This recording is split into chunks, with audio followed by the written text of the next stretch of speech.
Hey guys, how are you doing tonight? Hope your days are going well. And even though it's Thursday rather than Wednesday, that you are ready for some comfy corner and continuing our book.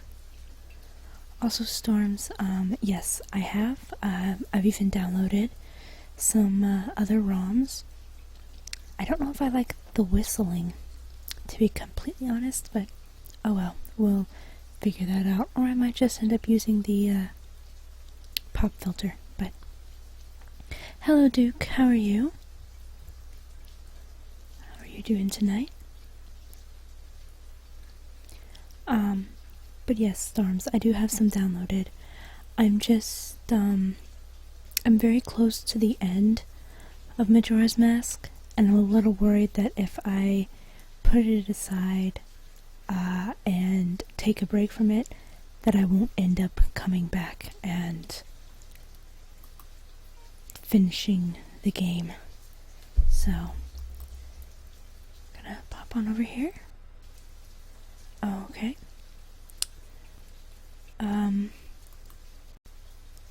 Now, I'm gonna go ahead and put a little warning here that I did notice some delay in my video when I was previewing, so there may be some delay tonight. I'm not sure. We'll have to see.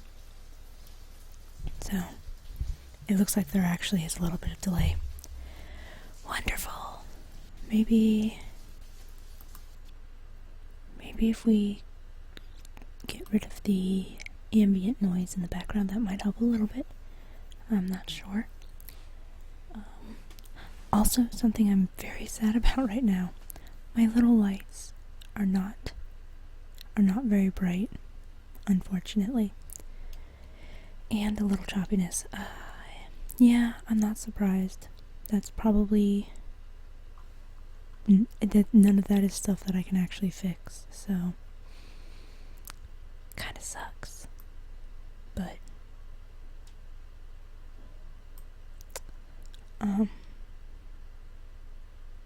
yeah, that's just where we're at currently, I guess. My CPU, I'm being told it is too high by OBS. And I don't know if this is an OBS versus XSplit thing, but I think there's still choppiness even with XSplit.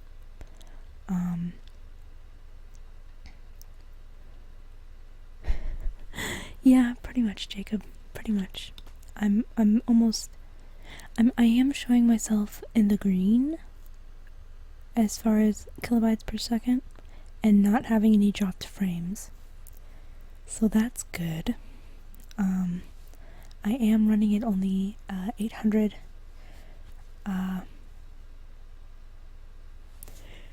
bit rate because of the internet and its issues with my computer and my streaming. But it does look like maybe turning off the ambient background noise and Xing out of that window definitely helped, at least as far as my CPU usage goes. It was running 70s and now it's 50s and 60s. So, before we got into the book, I wanted to kind of geek out about some stuff that I purchased the last couple days. I finally got, I had mentioned before that I was keeping all of my wool for my needle felting in a sewing machine tote on wheels.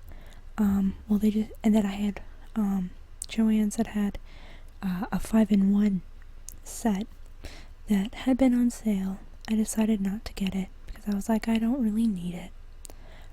And then it was after that I realized my wool fit perfectly into the sewing machine case. So I kind of beat myself up about not getting the 5-in-1 kit, but it went on sale again this week, and so I bought it, and now I have all my needle felting stuff very nicely organized, and I'm so happy. I'm probably going to show that off tomorrow. It's a bit big, and I don't feel like getting up and bringing it over here and messing with that. And I got new snow boots today too, because winter is upon us. And my snow boots that I've had for like 6 or 7 years. And they're just a little bit crampy on my toes, and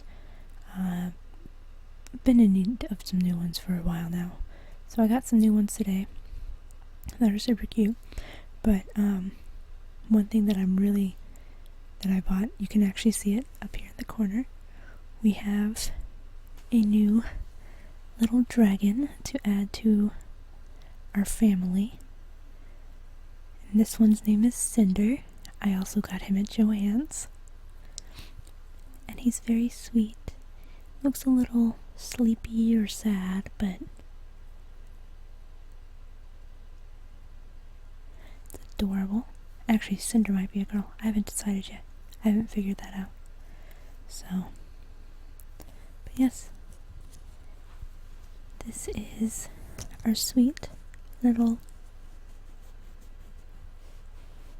Cinder.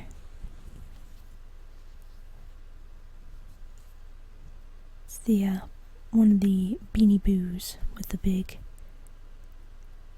round eyes. So, she's super soft. I think Cinder is a girl. So, our sweet little Cinder. Oh, now you can't see her. Pop her back here.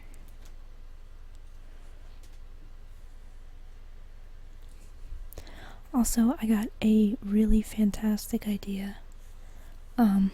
Where if I end up opening a Etsy shop, or however I end up when I decide to sell like the jewelry or needle felting creatures and stuff that I've been working on like Fiber Fridays, I'm thinking I might name the Etsy shop Dorky Ray's Dragon Den.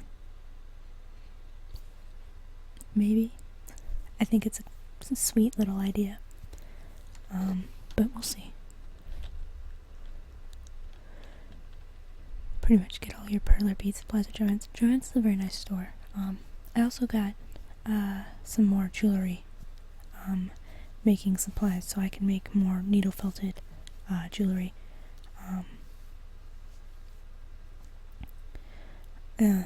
So yeah. And then I don't know. I got other things, but I got some really nice socks today, as well as a nice pair of winter gloves. So, excuse me. So yeah, I'm pretty pleased with stuff that I got taken care of. Go ahead, grab the book.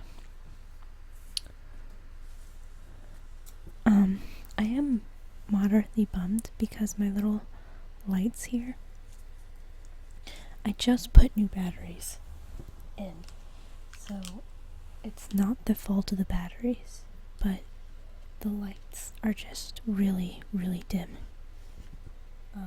Much more so than they were, so I think either something's up with the wiring that would cause it to be dim, or the lights are burning out, or something. But because these are brand new batteries, so it shouldn't be doing that. But we'll see. If I can figure it out. I really like these little lights, but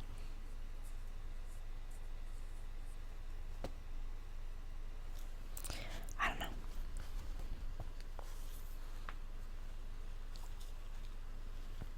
know. Okay. So, last time with our Dragonspell book,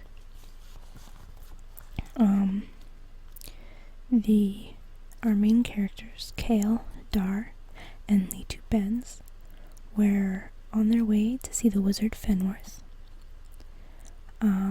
Litu was captured by mortal cleeps, which are nasty little creatures that live in the swamp. And on their way to go rescue Litu,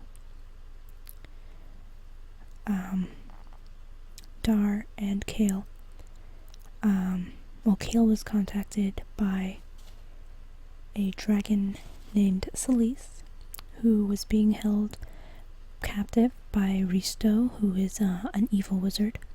Risto. I can't remember, I think it's Risto's. Being held by Risto's soldiers, and was injured and going to be taken to Risto that evening. And Dar and Kale decided to save the dragon because the dragon will be able to help them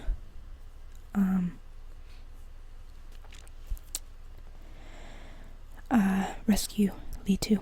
So currently Kale and the first baby dragon that hatched, who's I believe Gem. Yes, Gem. Kale and Gem, who is he's a healing minor dragon. They were able to sneak in to the barn that Celise was being held captive in and get her healed up, and so now they're going to make their grand escape. So let's continue with the story. Chapter 20, First Flight. Dar? I'm here. We're ready. Good. This fog is going to blow away in the next few minutes. I'm moving into the farmyard. Don't come out of the barn until you hear a long blast from my trumpet. When you come out, fly high and don't look back. Got it? Got it. Kale put on her cape and approached Celise. Now, I've never done any riding of any kind, unless you count riding in a wagon, and I wouldn't count that if I were you. So I'm not going to be good at this. I guess I'm saying I'm a bit nervous. Celise sent Kale an image. The huge, matronly dragon relaxed in the sun, with numerous small children clambering over her. Then, Kale saw the dragon in flight, with a small boy clinging to Celise's saddle. The Orant girl breathed a sigh of relief and climbed onto the dragon's back. She hooked her knees over hard leather bracers on each side of the salad. On each side of the saddle horn. These braces made a 3/4 loop, providing a sturdy anchor for her legs to squeeze during flight. Kale assumed that she would clutch this safety device and any other within reach as soon as they were airborne. The saddle horn had two padded I can't words today. The saddle horn had two padded handles. A second seat, attached to the first, extended out behind her. The farmer's saddle had no fancy scrolling in the leather, no ornamentation at all, but it was strong, well put together, and in good repair. Kale thought it was a splendid saddle. No reins extended from Celise's head to Kale's hands. Thoughts of using reins to direct a dragon was ridiculous. A dragon rider communicated to a dragon through mind-speaking. The dragon followed suggestions, if it desired. Dar had given Kale rudimentary instructions on flying with a dragon. No one thought of the dragon rider as a master and the dragon as a beast of burden. The two formed a team, and that was only if the dragon chose so. Kale heard the rapid blasts of a trumpet. She recognized the melody within the first distinctive notes. March of the King of Lighttime was a popular tavern tune. "What's that?" A soldier's rough voice bellowed. "Music," another Beißenbeck answered with a sluggish voice as if he'd just awoken. "I know that, you clout. Where's it coming from?" "Well, would you look at that!" exclaimed the third voice. Kel very much wanted to see what was going on. To do so, she pictured the soldier who stood guard by the wagons. She repeated the words Granny had given her for protection in an evil mind, and entered the man's thoughts, just as a soldier announced Dar's arrival. "It's a fancy dress Daniel!" Through the soldier's eyes, Kale saw Dar in a brilliant yellow and blue court dress, with a horn pressed to his lips. The little Daniel came high stepping out of the fog, playing the small silver trumpet as if he were leading a marching band. He strutted right into the open area in front of the barn. Kale held her breath, wondering what her little friend would do next. He had never divulged the details of the distraction he would create. "Oh, be careful," she whispered. She watched through the mind's eye of the soldier as two Beißenbecks circled and flanked Dar. She squealed when they charged. Celise shifted nervously beneath her. Jem curled into a tight ball in his pocket den. She felt him tremble. But Dar leapt onto the air, as Kale had seen him do before, and the two soldiers collided with each other instead of trapping the Doniel. Dar lost not one note in his tune as he landed and continued his cocky march around the farmyard. "Why, you little—" The soldier on guard by the wagons suddenly charged Dar. Kale threw the enemy Beißenbeck an image of blinding light just before he would have tackled the Doniel. Unfortunately, she also blinded her vision of the action being played out in front of the barn door. A long blast interrupted the pleasant tune from Dar's trumpet. "Oh," said Kale, startled. "Well, let's go." Celise needed no more prompting than that. She ran full tilt ahead, smashing the wooden barn doors into pieces. 2 steps out in the open, her mighty wings extended. With a lurch, she rose into the air. Kale held on tightly to the horn handles in front of her. She tried to open her eyes, but they remained scrunched tightly shut. Wet, cool air rushed into her face, preventing her from forcing her eyes open. She ducked, cowering over the front of the saddle, pressing her forehead against the hard scales of Celise's neck. She stayed that way as long as the position of the dragon's body beneath her indicated they were climbing into the sky at a sharp angle. Finally, they leveled off. Kale forced her eyes open. Below them, the fog swirled, thinning, breaking up. Trails of misty white hung over pasture land, wooded areas, and furrowed ground. She saw patches of green, a river, a road, and a few buildings. Celise banked, her body tilting to one side as she glided in a circle and headed back the way they had come. "No, Celise," cried Dale. "Dar said to fly to safety and come back to pick him up later." Through the dragon's mind, she saw little children, a plump woman with a kind face, an old lady in a rocker on a farmhouse porch, and 2 men, one old and one young, but so alike in looks, they had to be father and son. These people were Celise's family, and Kale felt her own heart clench with grief as she responded to the creature's sorrow. But another emotion was mounting within the dragon's breast. Anger. Wild, intense anger. The anger became so hot, it burned Kale's mind. It grew and lost control, and surged out of the dragon's heart as rage. Celise meant to return to the farm and avenge the deaths of her people. "No, no!"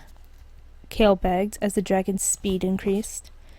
They flew over the farm now, and Kale saw the tiny figures below. Dar in his bright clothes, a tiny smudge that jumped out of the way of the larger, darker Beißenbecks as they tried to capture him. It looks like a game from so high in the sky. Celeste folded her wings and started a plummeting descent. No, you can't! Dar's there in the middle. You'll hurt him by mistake. This is wrong, Celeste. Wrong. You can't kill them. You'll be a murderer too. Celeste gave no response to Kale's pleas. No coherent thoughts flowed from the dragon's mind, only unrelenting hatred. Kale watched the ground rushing toward them, and closed her eyes against the terrifying sight. A bison beck shrieked just before Kale heard a sickening thud. She felt Celeste jerk, and knew from the shift in the huge body beneath her that they were climbing again. She opened her eyes and saw red blood splattered thickly along the dragon's dark neck. "No, Celeste," Kale sobbed. The dragon soared upward, changed directions, and dove for another attack. This time, she killed the last 3 bison-back soldiers, 1 with her teeth, and 2 with a swipe of her tail. Kale clung to the saddle horn, weeping as the dragon circled rapidly upward. The air became cold, and the wings of the dragon slowed to a less frantic beat.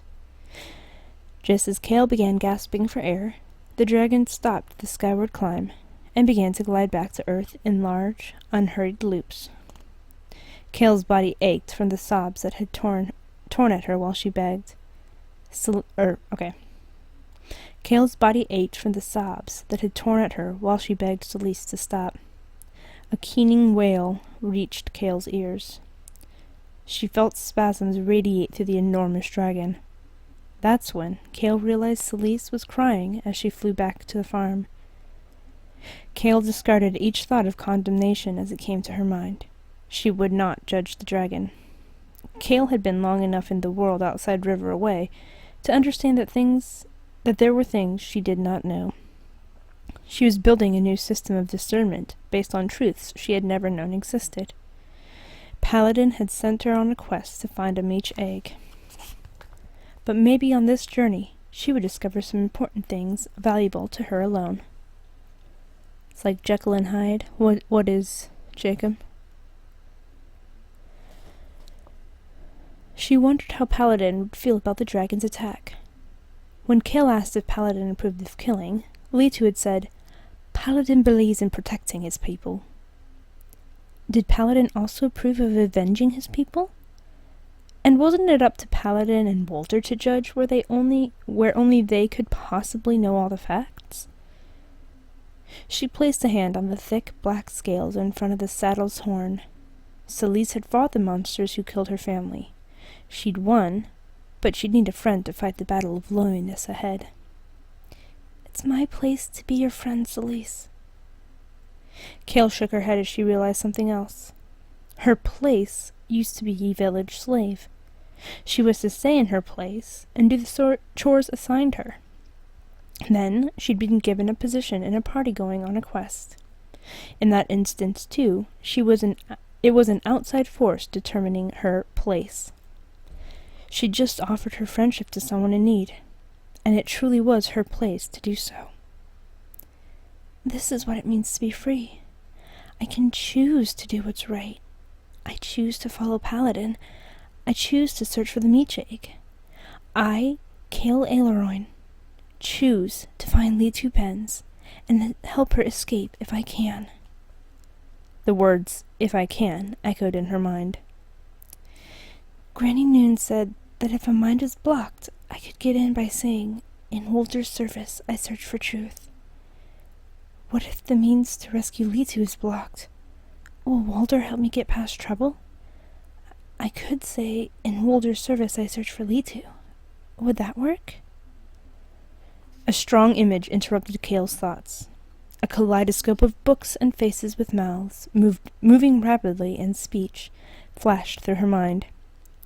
A tornado-like wind swept aside these images. The pictures of a multitude of words were replaced with a heart. Not the right words, but a heart in the right place. Kale's eyes widened as she recognized Not the right words, but a heart in the right place. Kale's eyes widened as she recognized the voice delivering the message. Granny Noon. contrast between Kale and Celise. The unbridled rage and the voice of reason. Yeah, I can see that. Now that you mention it, that is very, a very good parallel.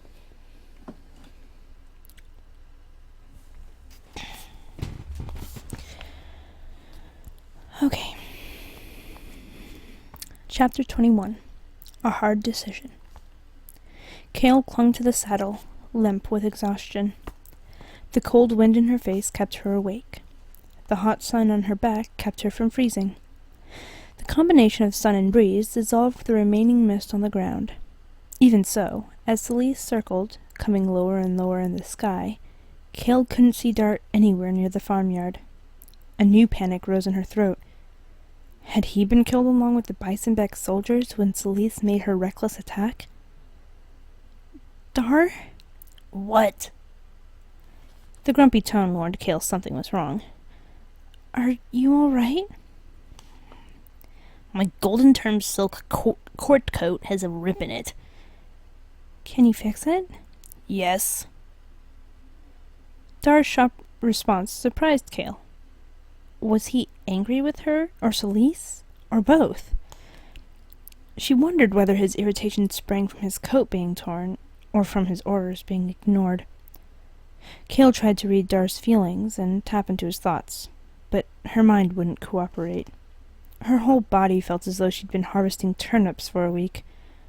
Her brain must have been as worn out as her muscles. She needed to get to Dar's side quickly. She wanted to see his face and perhaps be able to read his expression. Mostly, after the harrowing ride on the dragon's back, she wanted to be safe on the ground and with someone she could trust, even if that someone was presently grouchy. Where are you? I returned to my belongings. I can't wear torn clothing now, can I? I have certain scruples about my appearance. Our business is important, or have you forgotten? We aren't a troop of ragamuffin peddlers.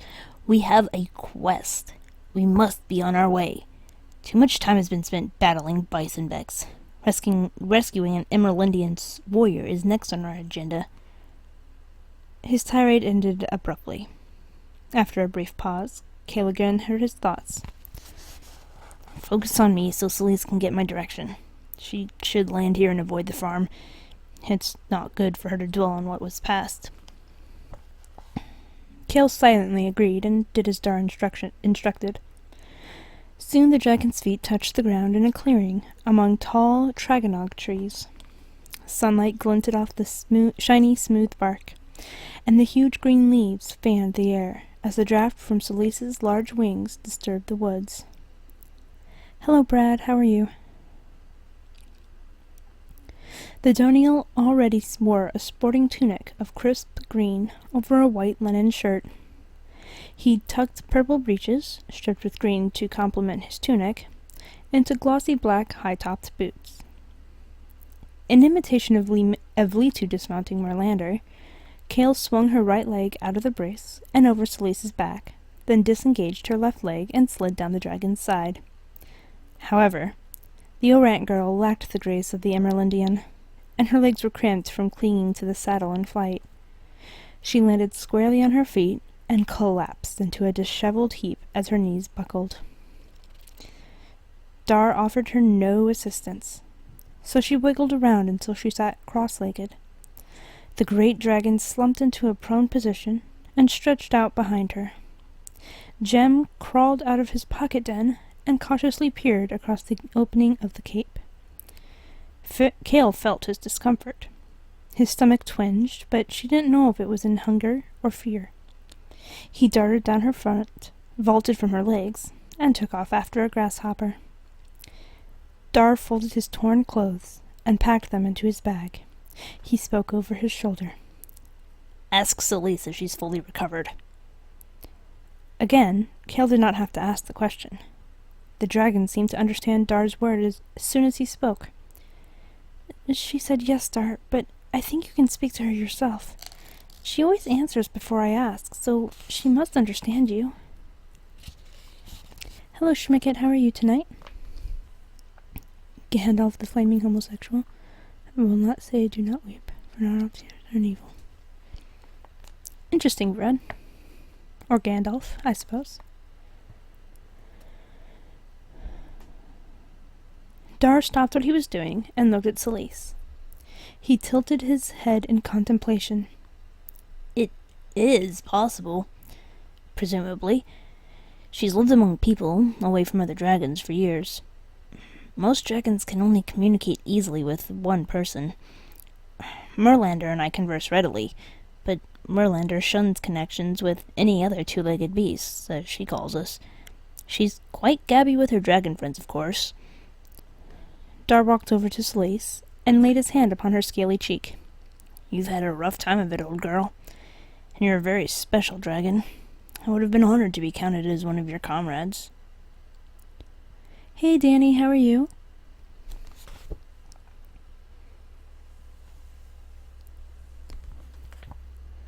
Also, welcome back, Storms.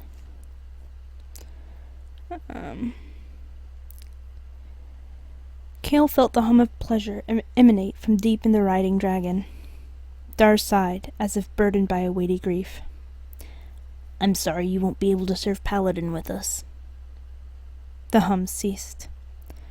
Dar trudged back to his belongings, with his shoulders drooped and his head hanging. Kale, your things are here too, he said. There, under the Fortelaine bush. We have to be going. It's a long way by foot. Kale didn't understand any of Dar's actions, but, for the moment, she was too weary to protest. She shook her head in bewilderment as she moved over to the shrub and looked under the prickly lower branches. One of Litu's packs was hidden there as well. Kale wasn't about to poke her hand into those sharp briars.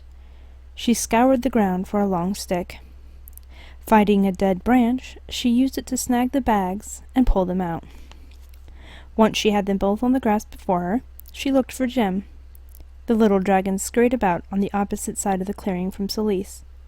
He seemed totally unconcerned over the emotions of the others.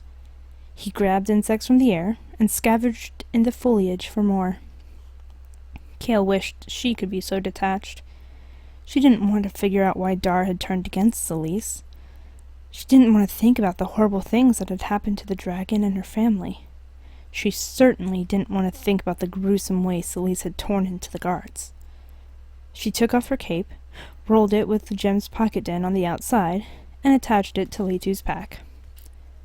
Dar stood, ready to go, not looking at anyone, but staring off into the Tragonog woods. Celise lay with her neck stretched out, her chin in the dirt, and her eyes closed. Kale approached Dar. Her stomach tightened. Her jaw muscles ached from clenching her teeth. I don't understand. She pulled her troubled thoughts to the surface and made herself speak. I thought we needed Celise. Are we just going to leave her? She has no one, Dar. She's all alone. We can't trust her. Kale glanced at the dejected dragon. Her heart is broken. We can't trust her. What do you mean? She's not a bad dragon. She loved her family of people. She cared for them and helped them. And because they were killed, she threw all caution to the winds and came back with vengeance in her heart. She had you on her back. His words came out like sharp blows of a hammer. You, who know nothing about riding a dragon, a novice. She knew that. She knew I was on the ground in the midst of the Bisonbeck guards, and with hatred in her heart, she drove from the sky to kill. At that moment, it didn't much matter to her who she might kill, as long as she got those 4 Bisonbecks. Kale spoke softly. I can understand her rage, Dar. She was killing murderers. Those 4 Bisonbecks will never torture, maim, or kill innocent people again. Dar looked from Kale to Celise. The dragon still lay motionless next to a tall Tragonog tree. The large, thick, richly green leaves contrasted sharply against the dragon's dull gray and black scales. Some of the fierceness left Dar's face as he gazed at the despondent creature. That's your reasoning, Kale, and had absolutely nothing to do with her reasoning. He sighed heavily. The truth is, She was beyond reasoning. She didn't kill to protect innocent people in the future. No, that's not why she tore through that yard and slaughtered those soldiers. Why then? Dar's jaw clenched, and the frown grew tighter across his brow. She allowed anger to rule. That is never the way of Wolder or Paladin. Justice, yes, but not bloodshed to express rage. Dar pointed to Jem. The little dragon had eaten his fill and had stretched out on a boulder to sun himself. Get your friend. We have to go. Kale scooped the drowsy dragon into her hand and carefully tucked him into his chosen pocket den. She couldn't help but look with sadness at Celise. The riding dragon's eyes were squeezed shut, and she turned her face slightly away from the people in the clearing. Does she understand what we're saying, Dar? Oh, yes. And even if she didn't, she would know the truth in her heart. A follower of Paladin does not demonstrate how upset he is by uncontrolled carnage. A follower of Paladin thinks. He thinks of the consequences of his actions. People in this region instruct their children in these simple truths as soon as they can listen to the stories of old. Celise has lived among the high races. She has embraced the ways of Wolder. What will happen to her? I don't know. Carr shrugged his shoulders and turned abruptly toward the path that led down into the woods. To endanger you and me in order to satisfy her need for revenge shows that Celise can't be trusted. Without another look at the riding dragon, he started down the shaded pathway. But he continued to lecture Kale. We may get into another perilous situation, and we need to know that those by our side will follow orders, follow the way of Wolder, follow the teachings of Paladin, even under duress. She took off on her own and followed her own inclination. We can't trust her. Kale shifted her shoulders, trying to settle the pack she carried in a more comfortable position. Reluctantly, she followed Dar. She didn't look forward to this journey. The way would be hard. There was no guarantee they could rescue Litu. No certainty that Litu, Kale, and Dar would live to find Wizard Fenworth and the Meech Egg. Her heart tightened like a fist in her chest. Would she feel better if they could stop for a rest? No, it's not just being tired that hurts. It's having to accept something I don't like. I wouldn't leave Celise. I'd give her another chance. Dar, I offered her my friendship. She made one last plea. You aren't her friend if you accept unacceptable behavior. Leave her in Wolder's capable hands, Kale. He cares more than you do.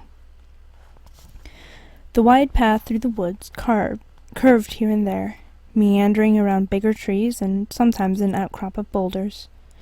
2 deep ruts showed wagons often used this trail, but Kale and Dar passed no one nor saw any signs of life beyond the usual occupations of a forest.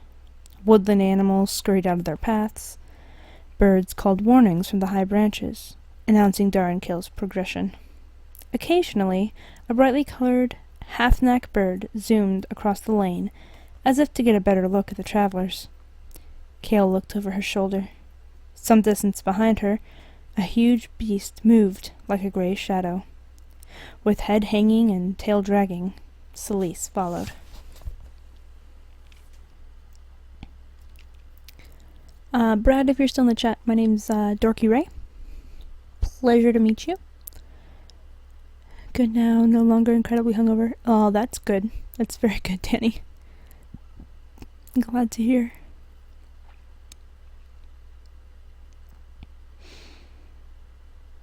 Oh, hey, you've made top 8, Jacob. Have you been top 8 for a little while? I can't remember.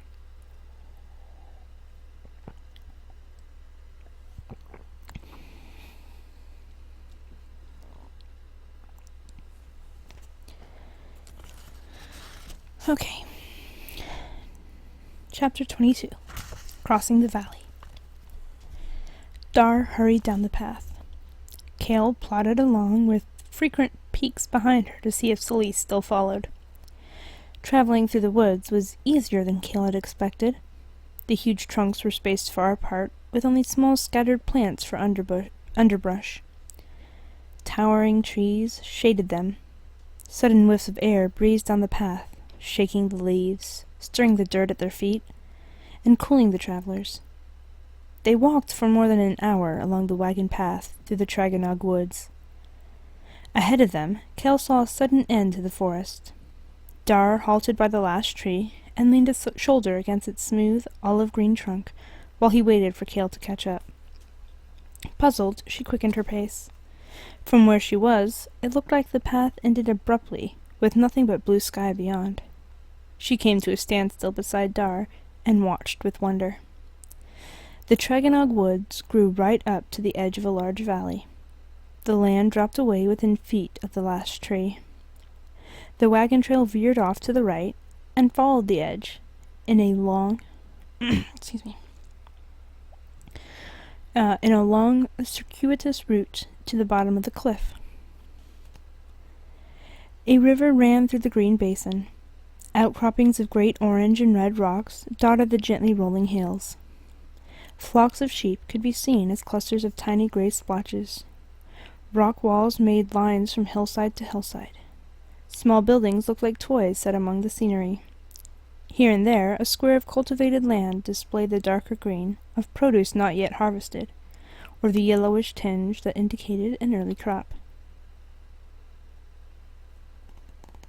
On the other side of the valley, a sheer cliff rose abruptly. At the top, a dark fortress stood sentinel. Beneath the castle walls, halfway down the vertical rock face, a waterfall emerged and plummeted to the base. A mist rose there, obscuring the bottom of the cascade. A generous stream coursed away from the gray rock to join the river many miles distant. "Hello, Tiny Tina's Revenge. How are you?" "What do you mean by Tumblrs and Twitch now?"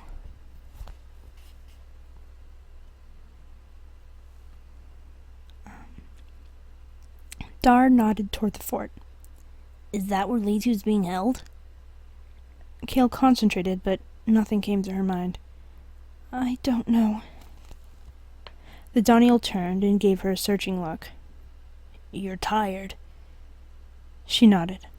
She let the pack straps slip from her shoulders and lowered them none too carefully to the ground. "Kale, I think this sounds like something I've already told you today." A teasing grin spread across Dar's face. "You have a healing dragon in your pocket." She stared at him blankly for a moment. Then, she realized what he was hinted at, and felt stupid for not thinking of it herself. He rested a hand on her arm. "Don't be so hard on yourself. You aren't used to having things such as a healing dragon at your disposal." Dar took hold of her elbow and guided her to a soft clump of trump grass in the shade of a tree. "Here, sit," he told her. "I'll get Gem out. We'll lay out in the moonbeam cape, and you two can take a nap.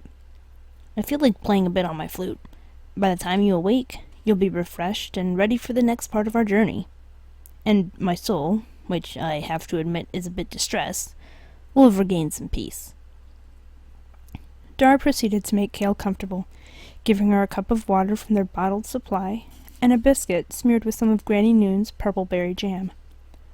Kale finished her snack, curled up on the cape with Gem nestled against her cheek, and listened to Dar's mellow tune from the silver flute. Sleep had almost claimed her when she remembered something she wanted to ask the Doniel. "Dar, I heard Granny Noon's voice." The music stopped. "Just now?" "No, when I was on Salise's back, after the attack." "What did she say?" I was trying to remember just exactly what to say to make sure I got what I wanted. You know, about blocking minds and not getting hurt by wicked thoughts when I tried to find something out. I heard Granny Noon's voice say, not the right words, but a heart in the right place.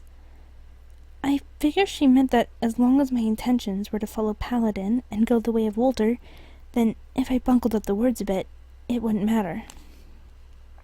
"That sounds right." Dar put his flute back to his lips. But I wanted to ask you. She watched Dar lower his instrument again. How did I hear her from so far away? Litu told me there's a limit to how far you can be from someone and still mind speak. Granny Noon is a powerful Emelendian. It could be that she spoke to you, but it could also be that the words you heard were very like something she told you, and you remembered them when you needed them. Or Walder may have answered your questions, and you heard him in the voice of one you trust. Kale sat up. Walder mind speaks? Dar laughed. What's so amazing about Walder speaking to one of his creations? Kale lay down again, not at all happy that she'd revealed again how much she didn't know. I just didn't think of him being around like that. I mean, to talk to, or listen to, or something. You mean you thought he would be busy. Too busy to take note of you. Well, yes. Dar played a refrain from the soothing melody he'd started before. When the note stopped, she held her breath, wondering what he would say. I guess you've got to get used to not being a slave. When you were a slave, those in authority over you commanded you to get things done, without caring much about how you felt and what you wanted. Now that you've chosen to be a servant to Paladin, you'll have many people who look out for your best interest. His tune began again. Kale let out the breath that she was holding, but she couldn't relax. Jem nuzzled her cheek, and she stroked his back. The problem with what Dar says is this. I didn't choose to be a servant. While I was a slave, I was commanded to be a servant. Do the things Dar talks about count for me? I'm serving Paladin because the village council said I have to. Tiny Tina's Revenge, thank you for the follow. Glad you're enjoying the stream thus far. Hope you continue to enjoy. And as always, welcome to the dork side. How are you doing tonight?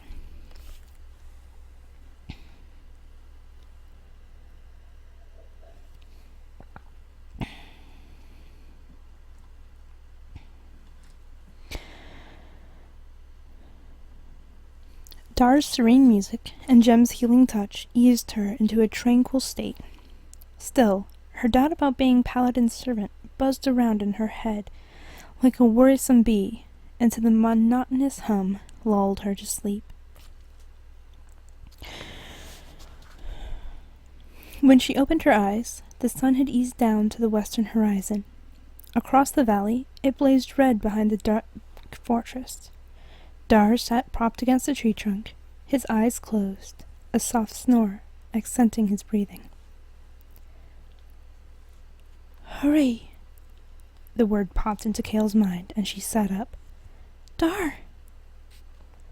The Donita woke with a start. Kale stood. She gazed across the darkening valley to the ominous structure on the cliffside. The sun glared around it, making a silhouette of the tall, straight walls. She squinted, unable to turn her focus from the source of the urgent call. It's Litu. She is in that fortress.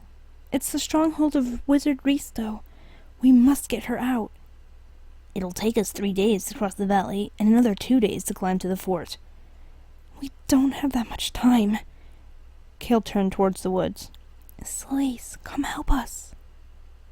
The riding dragon lumbered out of the trees, onto the path, and trotted the remaining few yards. Kale transferred her gaze to Dar. His lips formed an uncompromising straight line. His scowl angered her. Jem trembled on her shoulder, and she reached up to put her protective hand over the little dragon. Celise is willing to help. I know you don't trust her, but if we don't allow her to take us, Litu will die. Dar said nothing. Fine, shouted Kale. She plucked Jem off her shoulder and bent to place him in his pocket den.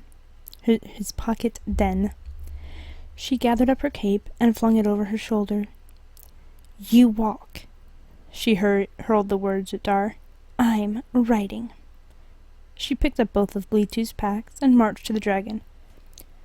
Stop. stop. Kale ignored Dar's command.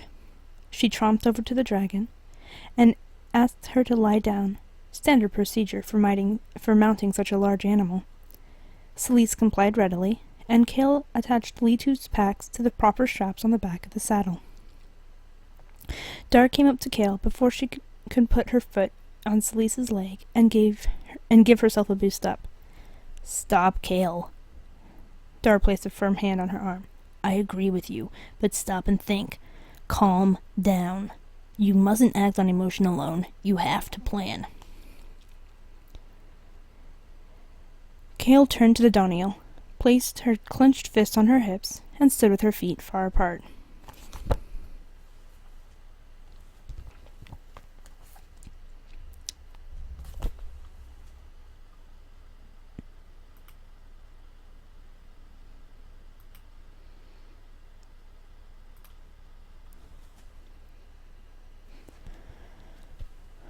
Okay. Thank you for the pronouns command there, Jacob.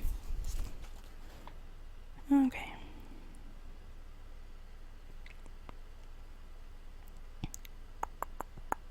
Okay. Dar cocked an eyebrow and blessed her with his most charming smile.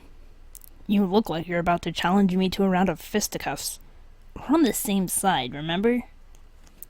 The sparkle in his eye and the appealing wink he gave her undermined her determination to rush off to Litu's rescue. She frowned at him. Just what is it you agree with? She growled the question, trying to sound unmoved by his winsome ways. We have to get to Litu quickly, and the only way to do that is on Celise's back. We have to trust her, Kale insisted. Dar nodded. He went to the dragon's head and placed a hand on her cheek. Next to her profile, he looked very small indeed, but the huge dragon nodded gently, responding to his touch.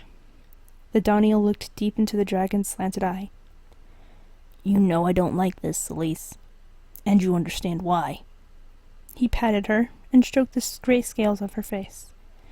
I'm hoping you'll do everything within your power to control your anger should we run into a skirmish with the enemy. I'm not only trusting you with my life, but with the life of this young Orant girl, and the life of a very fine Emerlindian warrior. In touch with Celise's emotions, Kale's heart swelled with the riding dragon's desperate need to have another chance. If Celise could succeed on desire alone, she would do well. She truly desired to serve Paladin and make up for her rash behavior back at the farm. Kale pressed her lips together, waiting for Dar's pronouncement. She feared any effort she made to sway the Doniel in the dragon's favor might fail and cause more anguish than good. He stepped back and again faced Kale. If Celise will fly us to the other side of the valley and land not too far from Ristu's fortress, then we will plan how to enter. You said that Risto is expected at the farm tonight. If he is there, then he is not in the castle. We have a better chance of freeing Litu tonight than at any other foreseeable time. He looked to the west. The sun had slipped behind the horizon. Only the soft orange glow of sunset edged the cliff top. We'll wait 10 minutes more to take advantage of the darkness. We want to get as close as possible. The few minutes ticked by tortuously, but finally Dar gave the signal. He surprised Kale by allowing her to take the front seat. He situated his small frame behind her. Once they were in the air, the frustration of having to wait faded away. Dread, however, crept into Kale's heart. They would probably only have one chance to free Litu. She didn't worry about the riding dragon messing up their plans. Rather, she worried that she might do something awkward and give them away. Or she might freeze in terror when Dar needed her to be calm and quick. She tried to think of the words Granny Noon had given her. My thoughts belong to me and Mulder. And Dar says you listen to me, and you talk to me too. Well, Mulder, I thank you for being interested in what I'm doing. Kale took a deep breath. Please tell me what to do and when, so I don't mess up. In Mulder's service, I search for truth. I'm searching for Litu, Mulder, and a way to get into that castle, and a way to get out. Don't forget a way to get out. I stand under Walter's authority. I'm entering into the domain of an evil wizard. Please keep me and Dar and Celise and Jem from harm, and Litu as well." Celise soared heavenward. A large yellow moon hung low in the sky. A halo gleamed around it. To the east, stars blinked and glimmered in a stunning array. The beauty of her surroundings almost wiped out the tingle of fear in her heart. "A little bit of fear is all right," said Dar. "It keeps you alert and helps you react promptly." Kale did not answer. Does he read my mind? He says he doesn't, but he's always picking up on what I'm feeling. She waited, expecting the Daniel to make a comment. If he denies he can read my mind, I'll know he was reading my mind. Dar said nothing. They swooped in a large circle and came to rest in a field beyond a wood at the west side of Risto's castle. "Celise," said Dar, as soon as he and Kale stood on the ground. "You must hide in the trees. You can't come into the fortress with us, but you must be there when we can reach you moments after we get out." Kale cinched the riding dragon's agreement. The rescuers moved stealthily into the cover of the trees. Dar paused. "Kale, I want you to use your talent to search the area around us. Are there soldiers or guards of any kind nearby?" Kale relaxed, closed her eyes, and let her mind reach beyond the area where they stood. Kimmins. There are dozens of Kimmins all around us. Kale's brow furrowed as she sorted through the impressions coming from their mind. Dar, I know where Litu is. A dark, cold room with stone walls. If we get inside that fortress, I can lead us directly to her. Everything is so clear. Earlier today, I couldn't use my talent at all. Now it's like a fog is lifted. I sense Litu just as clearly as I can see the moon. "Your eyes are closed and the moon has a haze around it." Kale grinned and opened her eyes. She looked at Dar, expecting an explanation from her wise companion, in spite of his caustic remark. Dar rubbed his furry chin with a hand. "The more you exercise your talent, the stronger it gets. This morning, you overused it when you healed Celise with Jem. On top of all the other mind speaking, you threw images into the guards' minds. Add the emotional strain of the circumstances, and you taxed your ability to the point of exhaustion. You'll have to learn to pace yourself. I can't think of anything more disastrous than to have your talent come to an abrupt stop while we're engaged in something like escorting Litu out of Risto's stronghold." The Kimmins are coming, Kale announced. "I'm not surprised. Ever since the Battle of Ordre, they've kept watch on the forces of evil." Can such little people help us? The Kimmins appeared too fragile for any type of battle. Dar laughed. "Oh, yes. For one thing, a Kimmin can light the way through any dark passages we encounter." Kale tilted her head in puzzlement. "Kale, Kimmins wear light. They have no clothing other than beams of light they draw to themselves. They control the color of that radiance and can dim it as well." I've seen Kimmins, Dar. They wear soft, fluttering clothing that floats around them and stirs in a breeze. It looks like the gauzy material Granny Noon wrapped our food in. "Have you ever touched one?" asked Dar. "Have you ever brushed up against a Kimmin and felt the texture of his garment?" No. "It's neither hot nor cold. It's not rough or smooth or thick or thin. It's light, and you can't feel it with your fingers." Kale looked down at her moonbeam cape and remembered Dar tricking her into believing it was made from real moonbeams. "No, Kale." His voice interrupted her suspicions. "I'm not teasing. Kimmins gather light. A Kimmin is just what we need to guide us in Risto's castle." Okay, that's the end of that chapter. We're going to take a quick break, and then we'll be right back. I don't currently have any ambient sound to play while we're on break. Give me just a second. Let me see if I can pull something up.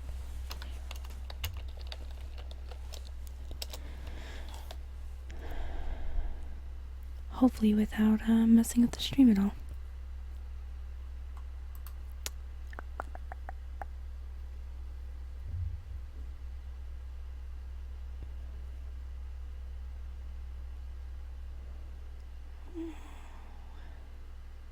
We'll do some firewood noises.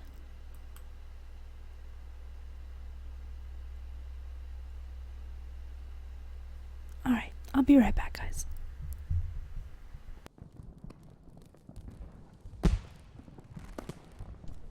Oh goodness, that's loud.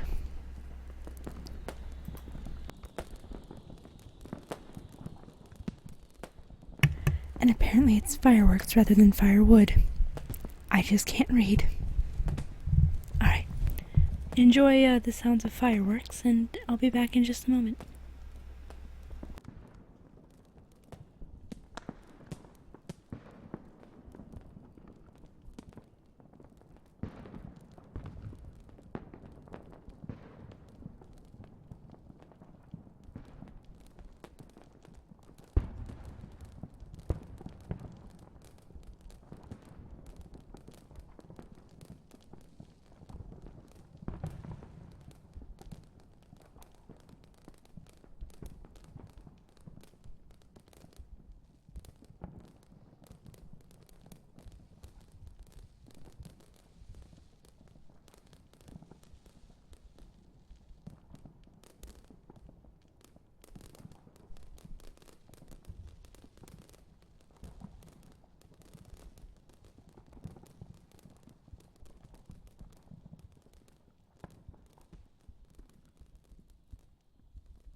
Okay, I'm back.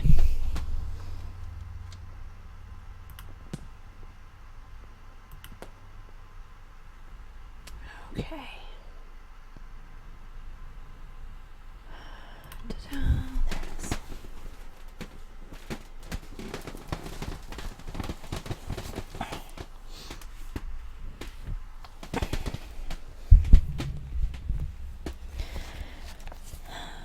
Okay.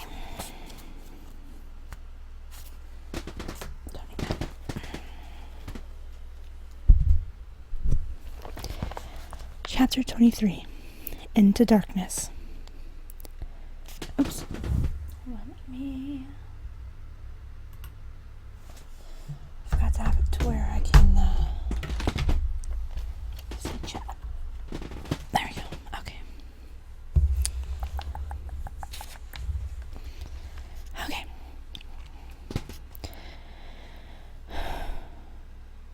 The travelers didn't have to find the Kimmins. The Kimmins found them. Kale sat on a log, watching Jem catch bugs, so she was the first to notice the Kimmins.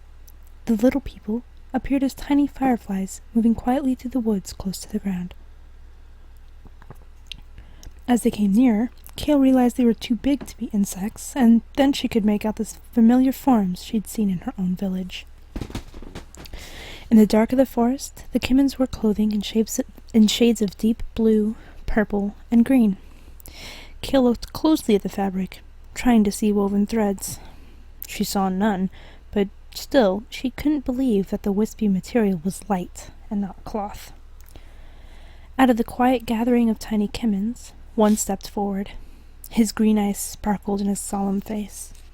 His flyaway brown hair sprang from his head in the usual disarray of Kimmins. Kale looked closely at his blue garments. The flowing fabric looked airy and fragile, but not like any light she had ever seen. He appeared to be a warrior, strong and determined, but he carried no weapons. A weapon wouldn't be a bad idea, considering where we're going. He could carry a sword or a bow, but come to think of it, I've never seen a Kimmin carry anything. Not a sack or a basket, not a weapon. Oh, yes, I've seen them carrying their young. The Kimmin gazed at Celise, Kale, and Dar in turn, but when he spoke, he addressed just Dar and Kale. I am Shimmerin. I have been chosen to guide you. You know where we're going? Asked Kale. A smile lit Shimmerin's eyes, but only teased at his lips. Of course. Dar bowed with the same respect he had shown Granny Noon. We would be honored to have your help, Shimmerin. I am Dar. He gestured toward the riding dragon. Our friend, Celise. His hand moved to indicate Kale, but she spoke before he had a chance. I am Kale Aileroyne. Shimmerin's eyes widened for just a second, and the crowd of Kimmins around them shifted. A murmur among them quickly stilled, as did their unease. Kale glanced from face to face, trying to decide why they had reacted this way. Did I say something I shouldn't have? Was it rude to introduce myself? She examined the faces of the Kimmins more closely. Their expressions were friendly and calm, no different from the usual expressions of the Kimmins who visited River Away. She looked directly at Shimmerin and was about to ask if something was wrong, but Dar forestalled her by speaking. We thought this night would be a good time to rescue our Emerlindian comrade. Shimmerin nodded. Rista was away. The guards have been drinking Brillium all day. My Kimmins will cause a diversion, and we may sneak in through the main gate without detection. Kale wrinkled her nose at the mention of Brillium. The ale smelled like skunk water and stained like black bornut juice. The Mariones used it to spray around their fields to keep insects from infesting their crops. Groligs drank it, and apparently Bex and Bex did too. All is ready. Shimmerin's voice broke into Kale's thoughts. We should go now. Dar turned to Celise. Will you wait here? Kale felt the riding dragon sigh and reluctantly agree. Kale nodded to Dar. She knew Celeste understood Dar, but wasn't sure if Dar could hear the dragon's mind speak. They moved quickly through the dark forest, following the Kimmins. Three strode several yards in front of the group.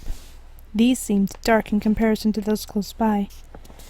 Dar touched Kale's arm and nodded to those ahead. Scouts. He spoke softly. There are probably 3 more ahead of them beyond where we can see, and then 3 more ahead of them. You notice they've dimmed their radiance. These around us are lighting our way.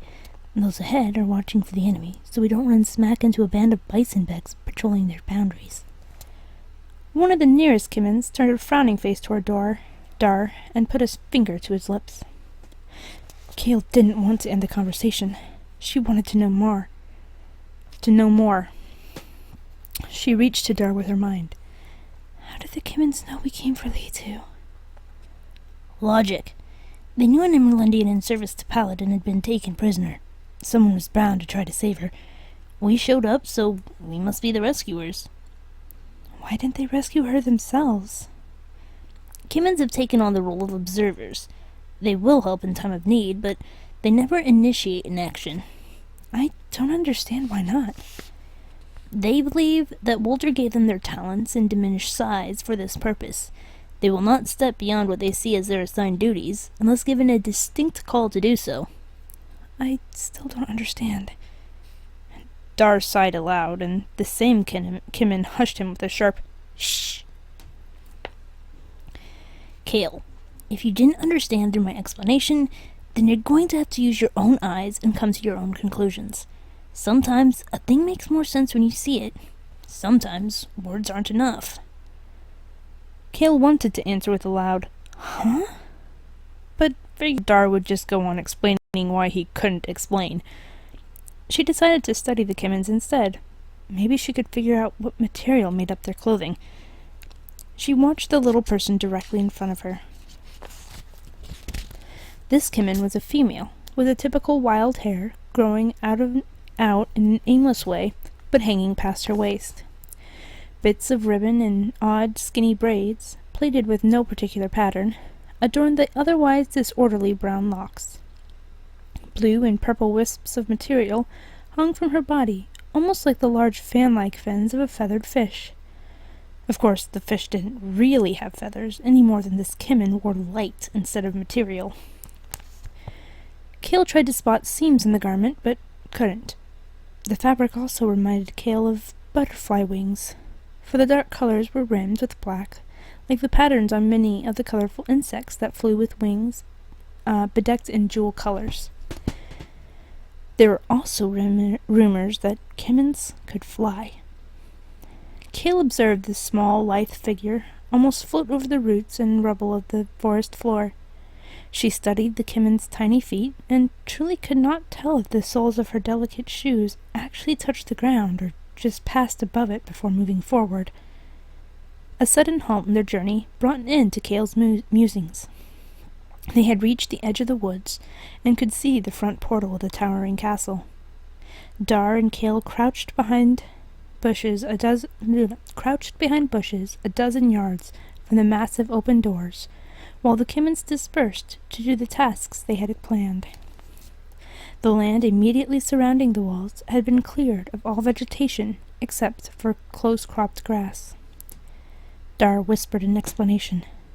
Fortresses, castles, walled cities, all have these clearings around them. The sentinels need an unobstructed view of anyone approaching. Kale nodded. Her stomach muscles tightened, and she had to swallow hard against the fear rising in her throat. She could not see how she, Dar, and Shimmerin could get to the gate and through it without being seen. A yellow pool of light from a lantern revealed 2 guards, fully armed, standing at the entry. They slouched and spoke in a casual fashion to each other, but they were neither drunk nor drowsy. A man's voice boomed from the forest where the road emerged onto the castle grounds. You're the castle. I bring new stock to replenish your stores. Ale, cheese, sweetmeats, and red wine. As the wind blows over the sea, I've had a bad day of it. Come help. My donkey is lame. I don't know where I can make the last quarter mile to your door. The guards looked warily at each other. Kale saw the shadow of a Kimmin right at their feet, but couldn't see where the Kimmin himself stood. I'll go, Blake, said the taller guard. You mind the door. He started down the road with his spear held at the ready. By his casual strut, Kale decided the man had no clue this was a trap. The dark Kimmin form Kale had spied at their feet sped before him, the dark splotch flitting across the ground like a shadow cast by the moon on the back of a flying owl. The guard entered the wood, and a moment later called out, Blake, come lend a hand. There's plenty here for feasting, and our watch is almost done. He laughed, and the other voice said something Kale could not catch. Come, Blake. The merchant will give us a flask of rich wine before he takes the cart to the castle kitchen. Blake hesitated only a moment before abandoning his post and starting down the road. There is no one there, Shimmerin explained in a whisper. A Kimmin has imitated the voice of the merchant. Our people stunned the first guard. Then his voice was imitated to lure the second away. Be ready. As soon as this Blake passes into the woods, we will go. In a moment, the big form of the bison-backed guard stepped into the dark shadows of the trees. Shimmerin, Dar, and Kale broke from their cover and sprinted across the open field to go through the gaping entryway. Once past the massive stone arch, Shimmerin darted to the side and into the shadows. An elevated walkway ran the entire circumference of the courtyard. On this wooden structure, soldiers would stand at slits in the fortress wall to fire arrows at an encroaching enemy or fend off invaders who had breached the gate and entered the castle. Footsteps clapped along the boards above the rescuers' heads. Someone was on duty. Kale hoped he was as negligent as the two who had been on guard outside. Even at this late hour, the castle bustled with activity. As Kale silently listened, she realized carousing bisonbecks made most of the ruckus. Noise of drinking, coarse singing, and raucous laughter came from a room close to the stables. Shimmerin spoke in the darkness. They have moved this comrade of yours often. There is a prison room in each of the 3 towers. There is the dungeon, and below the dungeon are natural tunnels and caves. We could find the Kimmin who watches the Simmerlindian, but if your mind speaker can tell us the way, we will save time. Kale? Kale heard Dar's soft voice, even though she could not see where he stood in the deep shadows. Up or down? Down, she answered without hesitation. As her mind settled on Litu, she felt the pain and desperation of her friend. She could feel the room, sense the smell of mildew, hear the skitter of unseen small animals, and for that moment, Kale ached as if her bones lay on the rough stone floor. She clenched her teeth against the fear that quivered in her jaw. Down, she said again. Her head jerked in a nod of determination. Down, where it is cold and dark and deadly.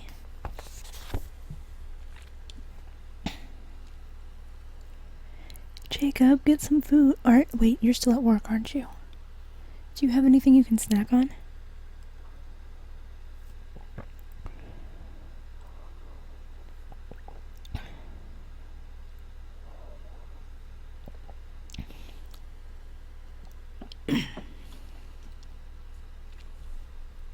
Now I want to eat my cookie that I have up there, but I don't want to make you even more hungry because that wouldn't be fair. But now I really want my cookie. And take another drink of milk because my throat is clenching up.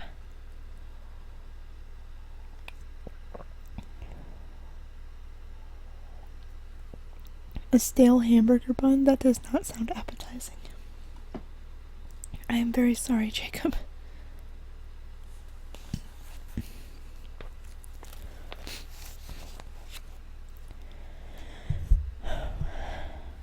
Chapter 24. Silence? Can you mind speak with me? Shimmerin asked Kale. Yes. Good. I ask this of you. I will lead us to the dungeons, then I will need your assistance. At that time, please tell me as we come to turns in the passages, right or left, or up and down as we come to steps. As we go through the outer quadrants of the fortress, I will be using all of my senses to try to keep us safe. So please, do not distract me. Do not mind speak to me unless necessary. Kale nodded. Shimran's clothing dimmed until the substance looked black instead of deep blue. Only a soft glow hovered at his feet, revealing the stone floor where they must tread without stumbling. He moved swiftly, and Kale followed with Dar behind. Her anxiety increased as she hurried to keep pace with the Kimmin. He darted around corners, and she feared she would lose him. He abruptly stopped to survey the next segment of their course, and she almost fell over him. I want something of substance, something with protein. Get food. He needs food. Trying to stay away from sweets so a cookie won't bother me. Oh, sweet. I can eat my cookie at the next chapter. From time to time, Shimran pushed them into deep shadows, and his clothing gave out not one glimmer of light. Then, Kale tried to control her breathing so she wouldn't be heard. Her hand would cover Jim as he lay curled tightly in his pocket den. She hoped the cape truly concealed her. Once, she thought of how nice it would be to shovel out the muck in the tavern stables, rather than be crouched behind barrels, with Weissenbeck men arguing loudly as they passed a few feet from where the rescuers laid. Or hid. Shimran led them deeper into the fortress.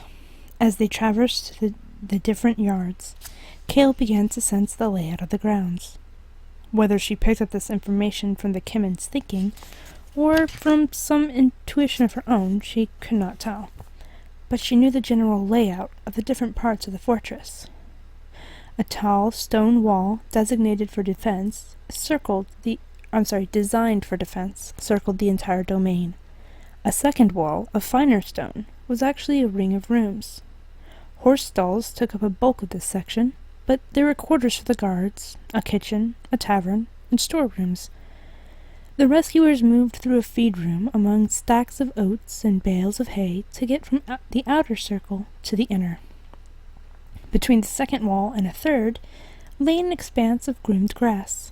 Soft underfoot, it offered no place to conceal themselves should someone come by. Shimran crossed immediately to the inner quadrant. The next wall was shorter, artistically constructed out of brick and carved black stone. They slipped over it and into a garden. Here, torches lit the pathways. Kale saw plants almost as big as trees and benches clustered as if for visiting as well as resting. Occasionally, as they moved around the center building, they saw porches with marble statues, balconies with engraved balustrades, and arched doorways into the castle itself. Kale's mouth hung open as she gaped at the castle. She'd been in huts and hovels, fine cottages and rough cabins, barns and sheds and chicken coops. The tallest house in River Away was the 3-storied tavern.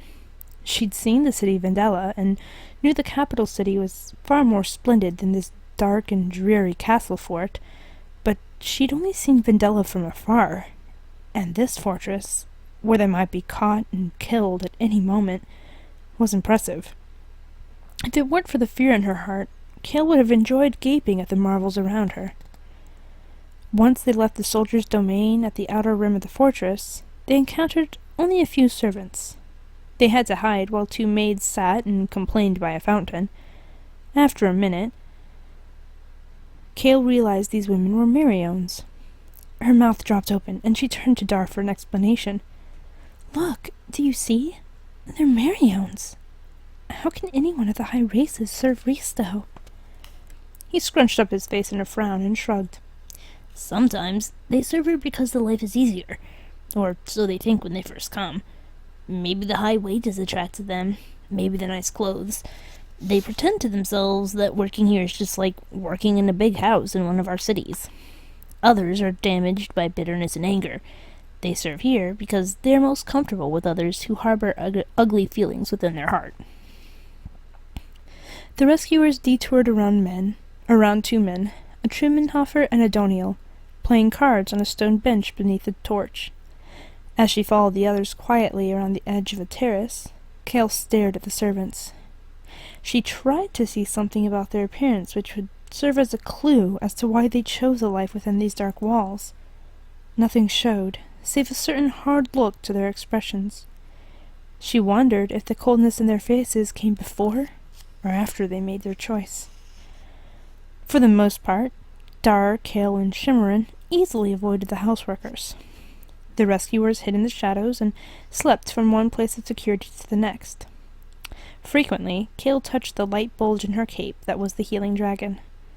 Little Jim helped her to relax, shaking off tension and fear. Shimmerin knew the way to the dungeons.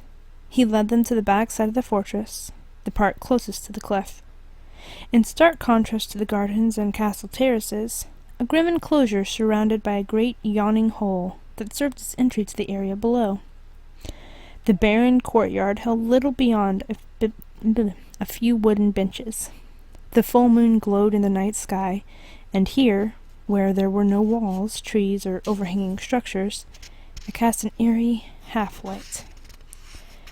Cale felt more exposed than in any other part of the castle. A crude ladder, made from chopped branches and bound with coarse rope, lay against the wall nearby. Shimmerin gestured to it, and Dar moved to pick it up. Cale saw the Doniel strain against its weight and went to help. Together they maneuvered the end to the edge of the hole and tipped the ladder upright. Hand over hand, they lowered it into the black pit. Cale wanted to object. Going down that ladder felt like going into a trap. But her bearings on the two bends told her that the Kimmin was taking them in the right direction. Shimmerin leapt onto the top rungs of the ladder without a sound and quickly disappeared. Cale gestured for Cale to go next, but she shook her head. He stopped beside her, patted her arm, and then stepped down on the second branch rung, tied to two long poles. In the gloomy light, Cale watched his ears, perked and twitching, as Dar descended below the rim of the hole. She cast a glance around the dismal enclosure. Unadorned walls of poorly cut stone looked typical of a poor farmer's barn, not a wizard's castle. No beauty of form rested here. The shades of gray and black shadows obscured any attractiveness. Even in the quiet of the place, there was no peace. She peered into the hole. Down there, turmoil, evil, and danger danced along roughly hewn stone corridors. She heard echoes of horror and couldn't shake the feeling that this was the present distress, not something lingering from the past. Shimmerin had gone down the ladder. Dar had followed. Cale reached to touch Litu's mind. "We're coming," she called, and swung her foot over the top of the ladder before she could think any more about the terror below. The wood creaked under her weight. The rungs had not protested a bit as Dar and Shimmerin climbed down, but the Doniel was half her size, and the Kimmin so small he could probably float on a stiff breeze. A light flashed into view below her, and she slipped, almost losing her footing. She gasped, clung to the frail ladder, and searched for her companions in the sudden brilliance. Dar stood beside Shimmerin, whose clothing now radiated a golden glow. Hope, he said as he smiled up at her. "Hope?" she echoed. The golden light is a symbol of hope. The most perilous part of our journey through the wizard stronghold is already past. There will not be any guards down here to bother us. Nothing but rats and cats and dewdrums. Cale shivered and stopped quickly down the remaining rungs. With her feet on the dirt floor, she put her hands on her hips and eyed the Kimmin. "And what about the journey out of the wizard stronghold?" It will require another color. He clapped his hands together and scanned the various routes away from the entry. Which way, Cale? Cale patted Jim through the cape material. The gesture soothed her brittle nerves. She nodded at a dark tunnel veering to the right. Shimron started off without comment.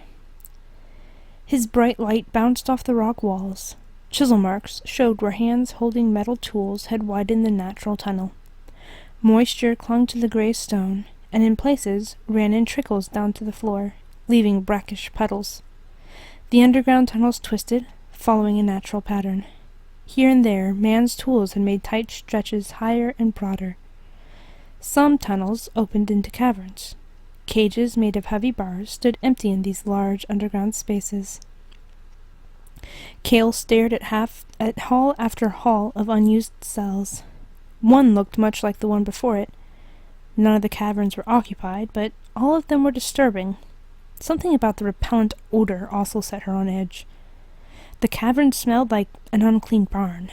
Yet, with years of disuse, the granite room should smell more like an empty storage shed. She had expected to see suffering and had steeled herself against the horror of this evil prison. Where were the victims of Risto's harsh hand? They entered yet another ominously quiet cavern. Shimron's light increased and touched the walls. Chains hung from metal pegs driven into the stone. Doors set at odd angles, none of them enclosing a cage. Cale shivered at the sight of a pile of rags in a corner. At first she had thought it was a human, or a person. Cale could not shake the unsettling feeling of intense misery. She strained to see into the shadows, expecting faces, expecting some sign of life. This is a dungeon with no prisoners? Shimron's glow dimmed, and changed to a somber blue. It has been a long time since Risto bothered to keep prisoners alive. Cale followed in silence after that. Often, a cavern had more than 2 ways leading out. She pointed whenever Shimron cast her a questioning look, but he led the way in each case. Dar moved quietly, sometimes in front of Cale and sometimes behind. Cale concentrated on finding Litu. The thoughts conjured up by the grim sights around them intruded on her ability. She almost heard whispers, soft cries of despair, and rustling like wind in dry leaves. But there was no wind. There was no leaves. Still, the eerie atmosphere bothered her. Something is wrong. Something is wrong, she said, as they entered yet another empty cavern. Are we going around in circles? You are directing us, Shimron reminded her, walking to the center of the room. I know, Cale sighed. Explaining would be difficult. I feel Litu is always ahead of us, but sometimes it feels as if we are just a yard or 2 away. Then it's like we passed her and have a long way again. Shimron stopped but didn't speak. Dar's ears twitched, showing his nerves were on edge as well. Cale continued. At first, I thought they might be moving her, and sometimes we were right on their heels about to catch up, and sometimes they leapt ahead much farther than could be possible if they are truly going around and around in these same tunnels. Something is very wrong. I sense it too, Dar said, but my worries stem from the lack of life. There have been no prisoners, no guards, and none of the rats, cats, and dewdrums you warned us of, Shimron. The Kimen's light dimmed, leaving the walls in shadows. Let us be quiet. Cale wanted to object. She wanted to beg the Kimen to brighten the room, but she said nothing. She hated the darkness, the quiet. She thought about Dar pulling out one of its instruments and dispelling the gloom with a lively song. It would be nice to break this somber place with a melody. As the silence gathered around them, Cale strained her ears to hear something beyond her own breathing. Again, she thought she almost heard the sounds of sorrow. A sniff, a sob, a pleading voice. Tears sprang to her eyes. Dar, she whispered. What? The room's not empty. The cages are not empty. Dar's eyes widened as he looked around. More light, Shimron, he called. As much as you can master. Once more the image of Dar playing a tune sprang into Cale's mind. Music, Dar, she said. Music. Play something. It's an enchantment. Dar reached inside his coat to a pocket and pulled out his harmonica. "We've been blinded by magic." Kale heard the urgency in her voice and couldn't explain it, even to herself. "We've walked past the suffering without seeing. Play, Dar." The Darniel raised his mouth organ to his lips and blew. The melody flowed out with a trill and a lively beat. The air around them wavered, and the image of the empty cavern seemed to melt and flow to the floor. In the room around them, 9 cages held thin, worn prisoners. "They see us," called one in a weak voice.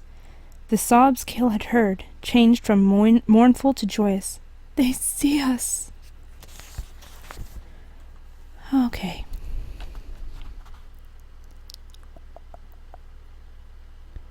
Private Potato, hey, how's it going? I'm sorry. I was trying to finish the chapter.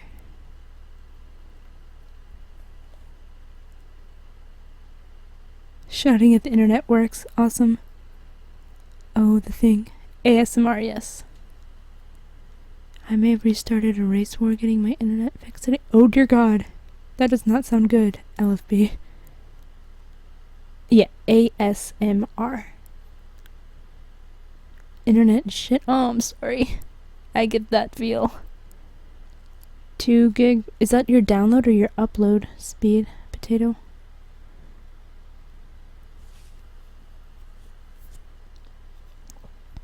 I need to pay more attention to chat. Take more frequent breaks during the chapter.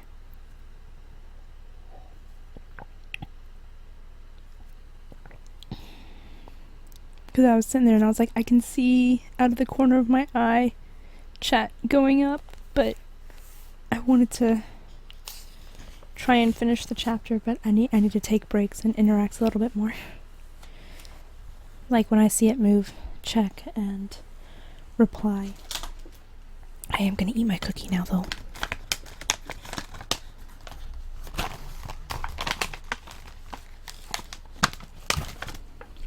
But Private Potato, if you're still here, I'm very sorry. I'm very, very sorry.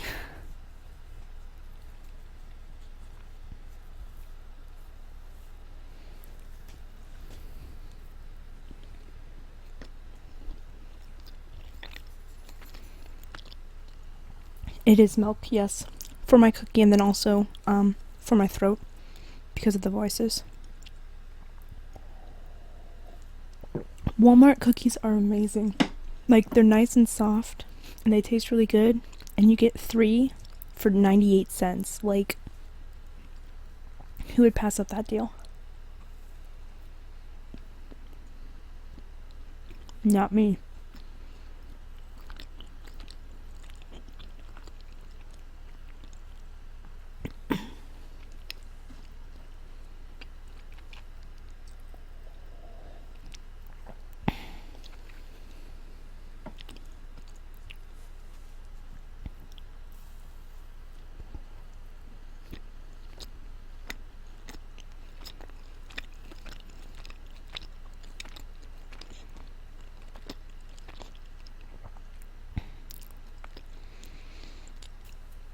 Milk just makes my throat produce phlegm.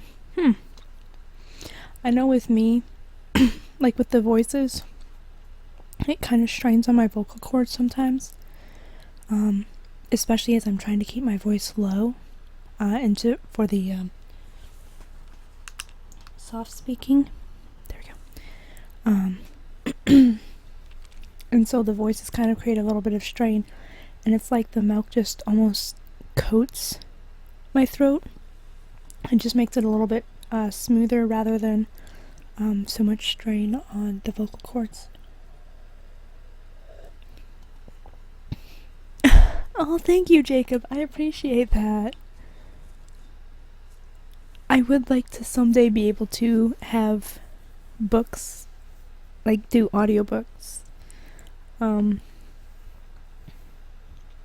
But thank you. I'm so happy. I love doing the voices. And to me, that's the best part of an audiobook. Like, I love listening to audiobooks regardless, but the ones where the reader does voices for the characters just is so much more immersive for me, I guess.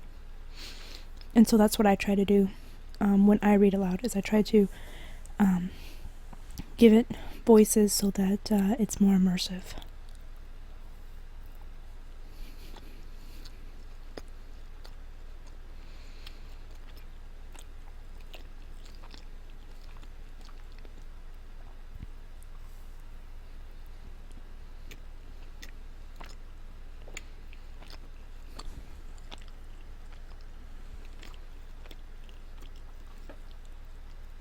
That being said, I haven't actually utilized Audible myself.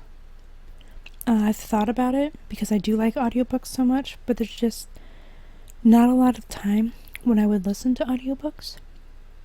I mean, I could fall asleep to them, but then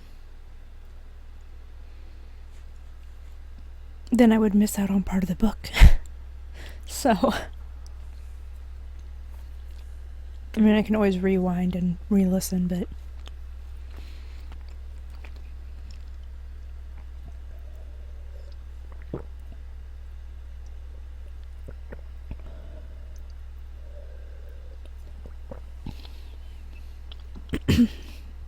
we'll need more milk soon.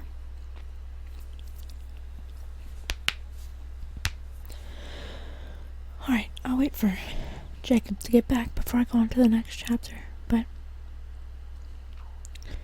But no, I've definitely thought about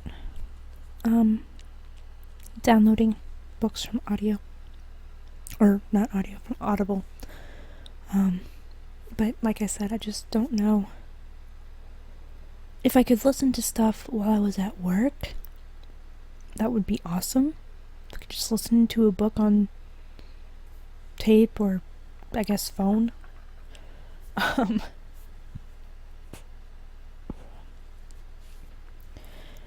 Then it would be perfect and I'd probably use it all the time, but excuse me, gave myself the hiccups. But we're not allowed to listen to things while at work, which sucks so hard. Like, that was one of my favorite things about the last kitchen I worked in, was being able to listen to my music. Just, have one ear plugged in and the other ear attentive to what was needed, but apparently that doesn't work at this kitchen. There are people not listening and such, so I guess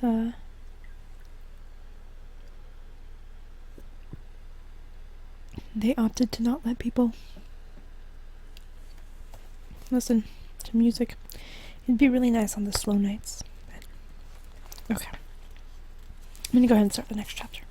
I know I said I would wait till Jacob got back, but we're just gonna go ahead and start the next chapter. Because books. Because books.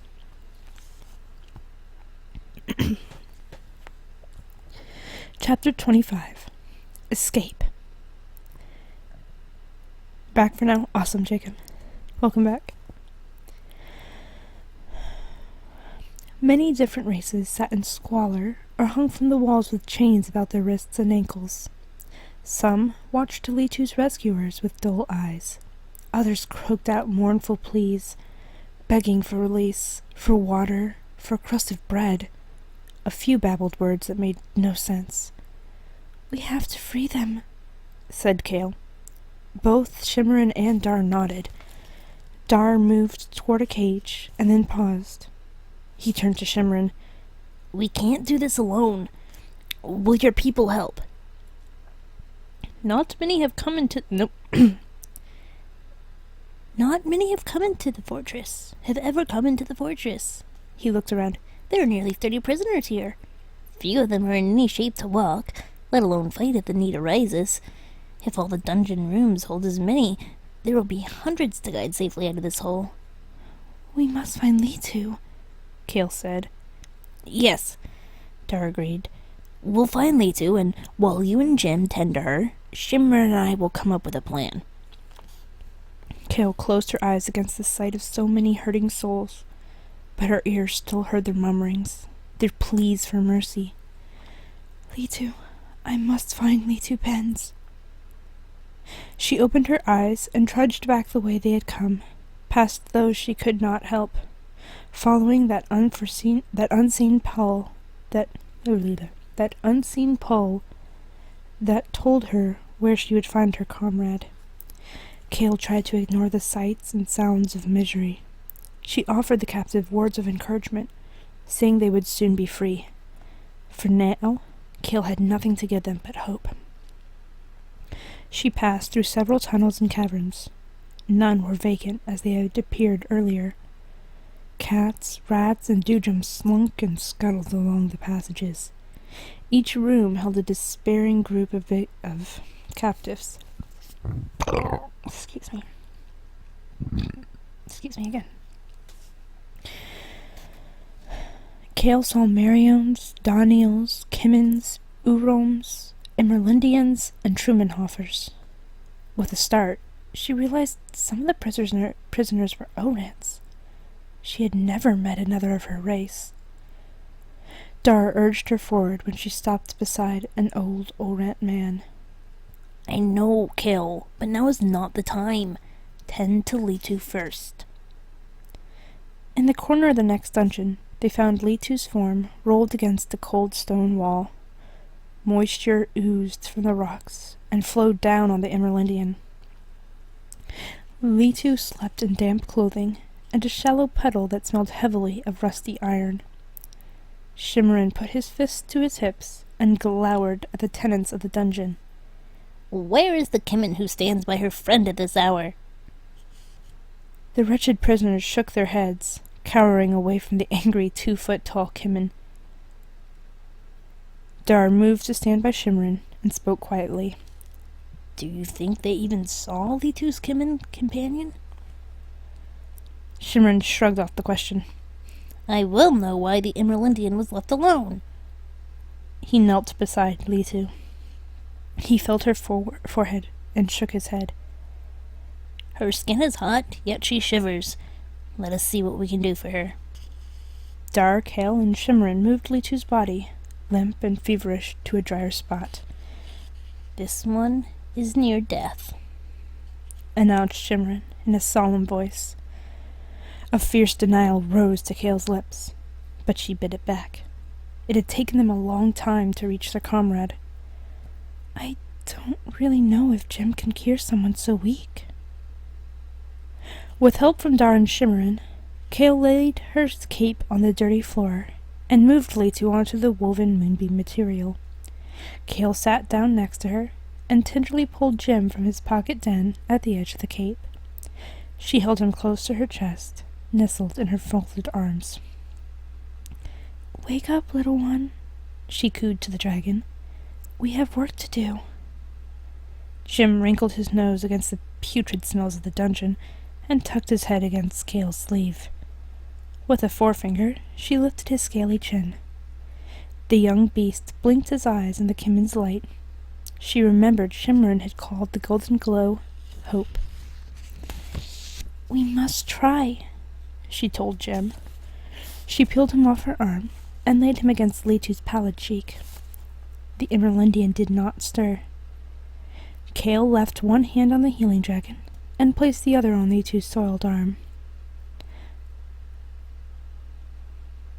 A sparkling voice called to them. You've come to rescue the Immerlindian. What's happened here? Only an hour ago this place was like a tomb. Nothing living but me and the paladin warrior. Cecil! Shimmerin's voice rang with displeasure. I should have known. Where have you been? Easy, big brother. I went to get fresh water, a blanket, and some food. Kale looked quickly at the small female Kimmin. From under the folds of her garment, Cecil produced a loaf of bread, a flask, and a heavy folded cloth. Shimmerin grunted. The Immerlindian cannot eat? We will dribble some water into her mouth. These comrades will eat the food. I know not when they last ate, but their journey has been long, and is not over yet. Kale gladly accepted the drink and bread. Although they still had some provisions in their stores from Granny Noon, it had been some time since they'd eaten. While Kale's cape with its full hollows was within easy reach, Dar's belongings were back in the forest with Celise. Truthfully, she hadn't thought about food and how hungry she was until she saw Cecil's offering. Kale shared with Jim. Dar eloquently thanked the Kimmin and set right to work on the scant meal. With the edge taken off her hunger, Kale turned back to her role with the ailing Emerlindian and Jim. She wondered if the healing process would be as exhilarating as it had been when they worked on Celise's wounds.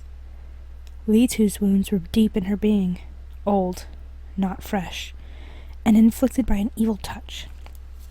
Celise's wounds had been to the surface flesh, relatively newly dealt, and delivered by an arrow rather than the physical touch of wickedness. This would not be a simple healing. Feeling unequal to her task, Kale positioned herself next to Litu, with Jim again on the Emerlindian's cheek.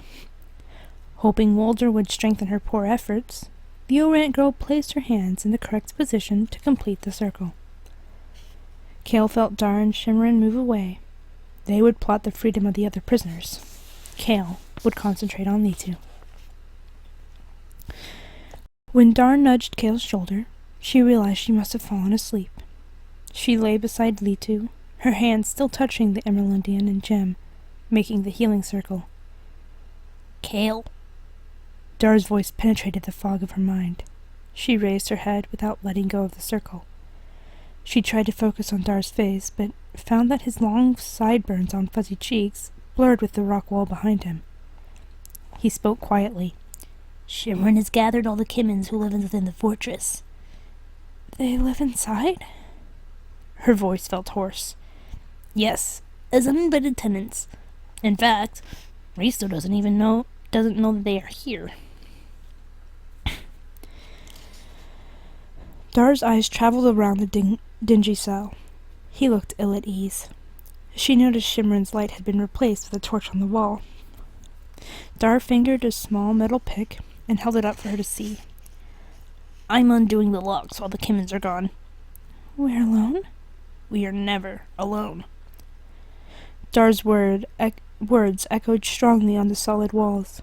He straightened his shoulders.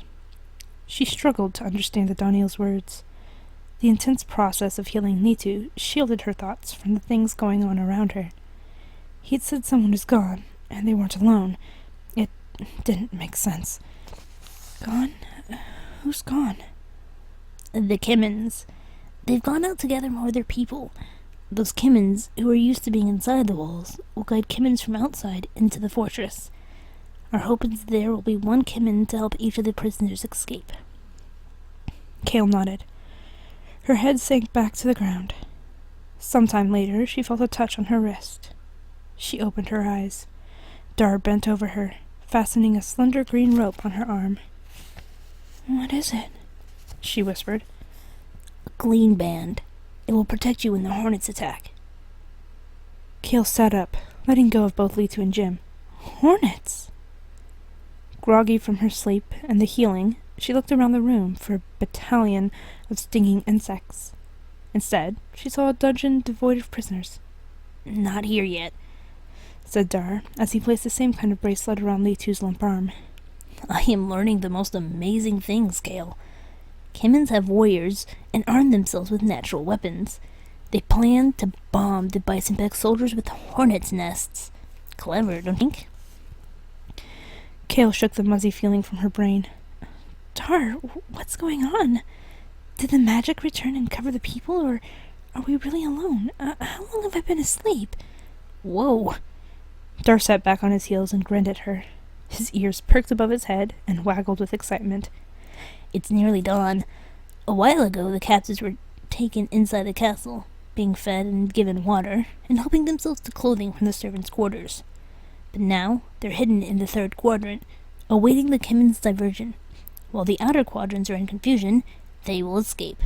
In the forest, Villagers summoned by the Kimmins will hustle them off to hiding places in the valley. After the prisoners regain their strength, a plan will be made to get them to their homes. Dar's torrent of words had finally awakened Kale from her befuddled state. What? She sat up straighter. The Kimmins arrived about an hour ago. They sneaked in past by some cards, which was risky, but easier than a normal invasion would have been. Invasion? Pay attention, Kale. Dar situated himself in a cross-legged position and leaned forward. The Kimmins came into the inner circle without arousing the outer guards. Then, they went through the castle and incapacitated the servants. Incapacitated? They stunned them. How can tiny Kimmins overpower servants? They stunned them, Dar repeated. It's absolutely fascinating. I guess the Kimmin race didn't like being defenseless. They've come a long way since the days Pretender tried to subjugate them, and the Uroms came to the rescue. Dar! Kale rose to her feet and glared at the Daniel. Explain what is happening without all this chitter-chatter. Dar frowned up at her, but his enthusiasm soon erased the glower. A Kimmin springs out at a servant, leaping in front of his face. Then, the Kimmin produces an explosion of light right in the servant's eyes. I watched them do it dozens of times. The servant drops to the floor like he's been clobbered on the noggin. So, all the servants were captured while I was asleep? Yes, and then I tied them up, bound them hand and foot. They won't interfere with our escape. Dar looked at Litu's unmoving form. Jim still sprawled across her cheek. You weren't exactly asleep, Kale. You were busy too. Kale looked at the Emerlindian. Litu's complexion still looked pasty. Her breathing came in a long, shallow rhythm. She made no movements other than the rise and fall of her chest, indicating she lived. Kale fought despair. I can't see that I did any good. We'll take her to Wizard Fenworth, said Dar, rising to his feet. She needs the healing power of someone skilled against the evil of Risto. Litu won't die now, Kale. You and Jim have given her enough strength, and us enough time, to get her to Fenworth. Kale didn't bother to say they had already failed at finding the bog wizard. She picked up the blanket to fold as she watched the still form of her friend. How are we going to carry you? Will the journey make you worse? Dar says you will not die, but I'm afraid. A flickering ball of light came rapidly down a tunnel and burst into the room. Dar, Kale, we must flee. Cecil stopped. Her toes barely touched the rock floor. She seemed poised to run. With a glance over her shoulder, she leapt across the room to their sides. Risto has returned. He appeared at the gateway of the fortress, cursing his guards, raging with words of destruction. Shimmerin has gone to get Sleece, and will meet us at the waterfall. Kale dropped the blanket and moved quickly to Litu. Wrap the cape around her, ordered Dar. He grabbed the Emerlindian's legs. Cecil stood ready to bear Litu's weight in the middle. Kale hesitated. What's wrong? Asked Dar. Where's Jim? They all looked around. There. Dar nodded toward a pale green lump on the floor. Kale stopped to pick the dragon up. What happened? Asked Cecil, as the orang girl slid Jim into a pocket of the cape, and then refolded the material over Litu's chest. Nothing, said Dar. Hurry, Kale. Nothing? Quizzed Cecil. The dragon faints, answered Dar. When something frightens him. Kale lifted Litu by the shoulders. Cecil slipped under her waist and supported her there. Where are we going? Asked Kale. Cecil's tiny hands appeared at Litu's waist. Beneath the dungeons, to the underground river, and then to the falls. A picture sprang to Kale's mind. Her first sight of the fortress from across the valley. Midway up the sheer cliff, below the black and gray castle walls, water shot out of the rocks and plummeted hundreds of feet to be hidden by a mist at the base. Can't we go out of the fortress the same way we came in? She asked hopefully. And face Risto? Cecil laughed without any humor. That would be an unpleasant death. Kale couldn't see that the planned escape route offered anything pleasant at all.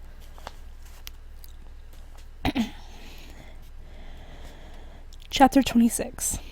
Obstacles. Aren't we going toward the entrance of the dungeon? Kale asked. She struggled to hold Litu's shoulders without letting her head flop from side to side. Dar led the way with the Emerlindian's feet upon his shoulders. Kale saw him nod. We have to go up, out of the dungeon, cross to the other side of the east courtyard, and down a well. Kale thought the Daniel sounded very confident. You've been this way before? Nope. Cecil giggled from her position under Litu's middle. Her little hands grasped the material on either side of the Emerlindian's waist, and her disheveled head propped up the small of Litu's back. I have, Kale. I know the way. Her voice almost sang the reassurance. At the bottom of the well is a river with wide stone banks. It's easy to get from there to the falls. To Kale, the plan sounded as if it would take them to a dead end. And once we get to the falls? Cecil remained cheerful. Shimmerin and Celise will meet us. I didn't see any place for a dragon to land. There isn't any. We'll jump.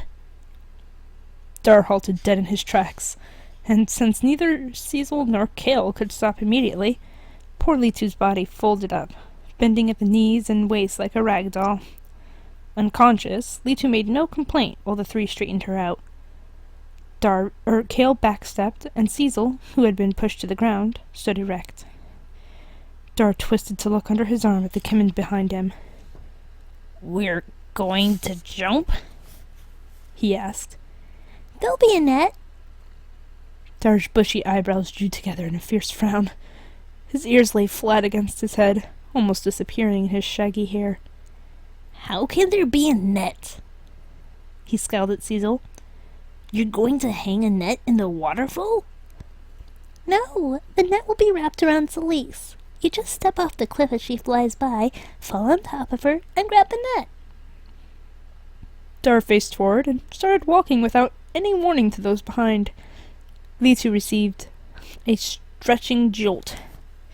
Kale was glad the Emerlindian was oblivious. Let me tell you something about Daniels, said Dar as he marched, his face firmly directed to the path in front of him. Daniels are a very social race. We excel in areas of culture.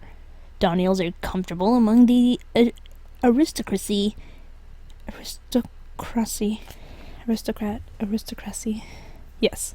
Aristocracy in palaces and with peasants at village festivals. We are generally blessed with musical, artistic, and literary talents.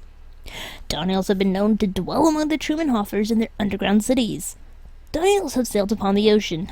Most Daniels readily adapt to the rigors of dragon flying. However, a hard edge sharpened his voice. He delivered his next words with cold precision. We are not known for reckless feats of acrobatic stupidity. It'll be all right, Cecil insisted. Kale could see nothing of the little Kimmin except her hands on Litu's waist, a few wisps of flyaway hair, and the glow of her clothing. Shimmerin is in charge of the details. Paladin is overseeing the rescue. Paladin? Kale's attention centered on the muffled voice of the Kimmin under the midsection of their burden. Yes, he's in the forest, encouraging the villagers. I tell you, it was hard to come back into the fortress. I would have preferred to follow him around, listening to all he has to say. How long will he be there? Do you think we'll meet him? Could be, Cecil said. But he rarely stays in one place long. Kale wanted to hurry the others. A chance to meet Paladin filled her with excitement, but the reality of their situation squelched her hopes. First, we have to get out of here, then out of the fortress, then out of the other underground river tunnel, then jump onto Celise's back and land safely, then fly to the forest, which is probably overrun with Risto's henchmen. Unless Paladin comes to us, I don't think we'll get to him in time. As they passed through the stone corridors, Kale searched the shadows. All the poor inmates had been rescued. The turmoil that had first alerted her to the hidden presence of prisoners was gone. Yet eerie silence draped every corner with mystery. She and her companions were the only living creatures who remained, besides the rats, cats, and Judrums. The cats sat and watched them in various uninterested poses. Kale shivered at their cold stares. The house cats, back and river away, had been friendly. These felines looked evil and brooding, as if they observed intruders so they could report back to their master. Fingers of dread clutched her heart. She cleared her throat to ask Dar if it was possible for cats to be spies for Wizard Risto. A Dudrum hurled around the corner and slammed into a resting cat. A screech rent the air, followed by an instantaneous battle. Hissing and caterwauling echoed off the stone walls and down the corridors, ringing in Kale's ears. She gladly quickened her steps to keep up, as Dar stepped at the pace.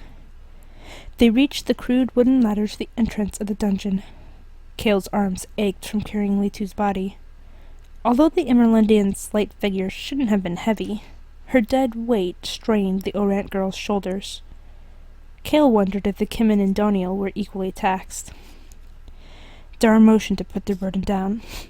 Once they placed Litu on the ground, he arched his back and rotated his shoulders. Kale watched with a smug smile. He was sore too.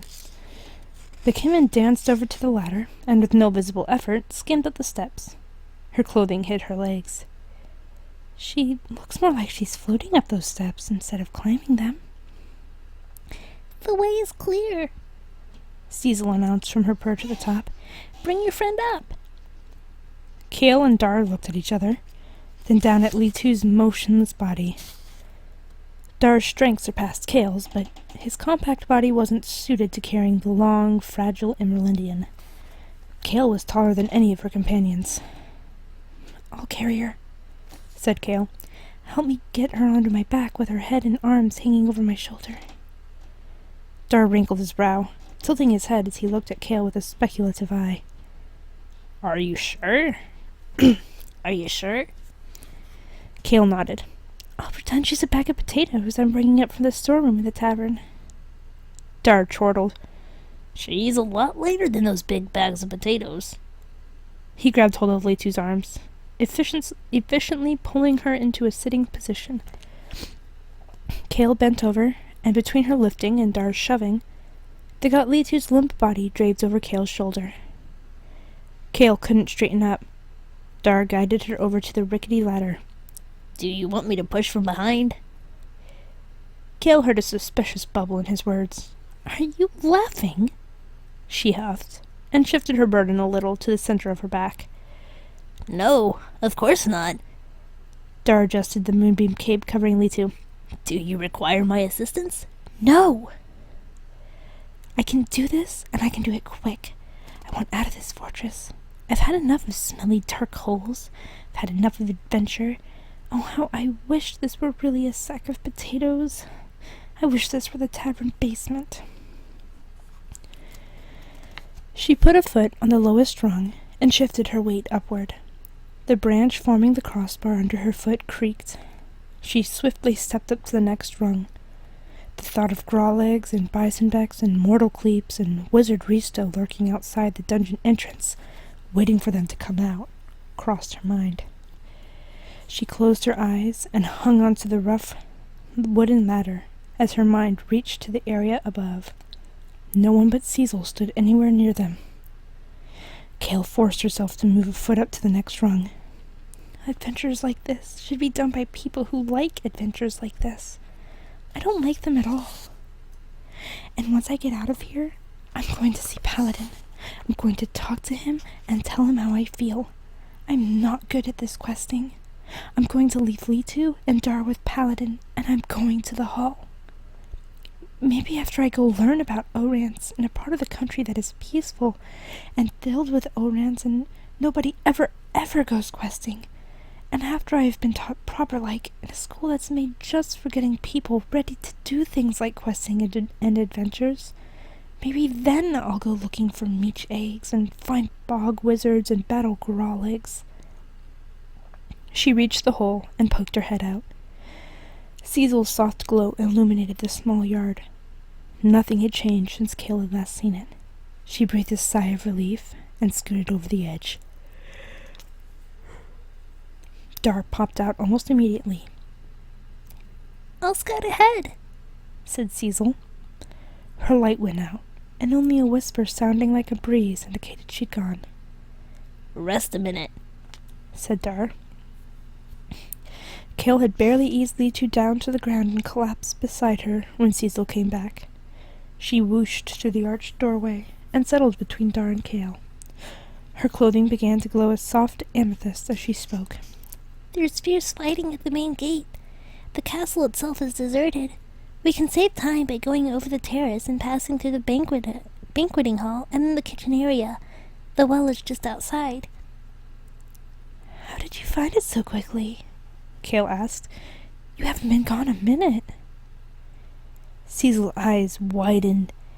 "Kimmins are the fastest creatures anywhere in the world." Kale frowned. Again, she wondered if the tales of Kimmon's flying might be true. But she was too tired and scared to puzzle over the question. "Let's go." Dar moved to pick up Leetu's feet. Kale hustled into position, holding Leetu's shoulders, and watched Cecil slip underneath. As the Kimmon took her place in the middle, Kale noticed how graceful and fluid her movements were, almost like light spilling across the meadow as the sun came up. If her hands had been free, Kale would have reached out to touch Cecil's clothing. Perhaps these creatures did wear light, as Dar had said. In the distance, the clash of swords, the bellows of bison-becks, and the shrieks of men and animals testified to battle. Kale swallowed the fear rising in her throat and urged Dar to hurry. "Oh, well, thank you, Delph. Is it Delph, Delpha, Adelpha? Does Delph work as a nickname? But yeah, I'm glad you're enjoying it. Thank you."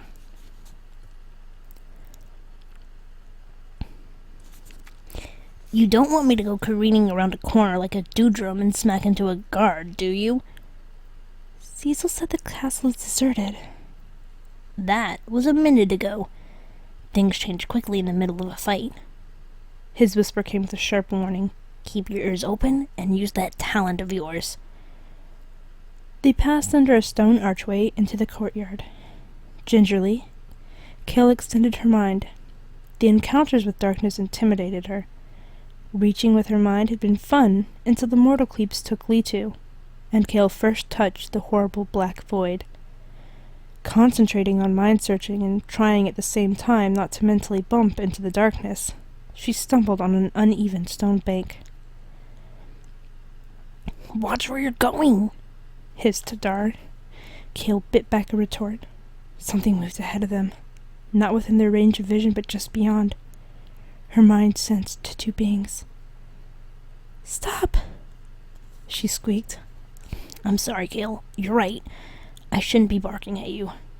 Kale continued walking. "We'll get out of this. Don't worry." "Dar, stop moving. There's someone ahead. Beyond that wall." They came to an abrupt halt and listened. Kale gave all her attention to identifying the enemy.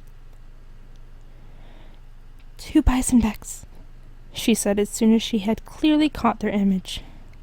"Right in the way," Cecil fumed. "We want to go across that terrace and into the banquet hall." "Here," said Dar. "Put Leetu down under these bushes." He headed to the side of the brick terrace, where a cluster of ornate benches nestled in an alcove of lush green shrubs. They put Leetu between a marble seat and a statue of two dancing maidens. Once they had the Emerlindian on the ground, Cecil darkened her clothing. "I'll go see if there are strays, or if the whole guard force is falling back, deeper into the castle grounds." She sped away before Dar could respond. He looked annoyed. "I've been told before," he said, "that working with Kimmins is a trial." He stood and walked up to the bricked pathway a short distance. Kale followed. Now they could hear the Bisonbecks muttering to each other on the other side of the wall. Dar touched Kale's arm. She leaned down to hear his quiet voice. Kale, read those Bisonbecks' minds. Find out why they're here and how long they intend to stay. It took Kale only a minute. They're looking for a place to set up a hospital for their wounded. Tell them this isn't the place. Suggest they look for someplace closer to the stables. Why? Because we want them to move. No. Why would they want to be closer to the stables? I need a logical reason.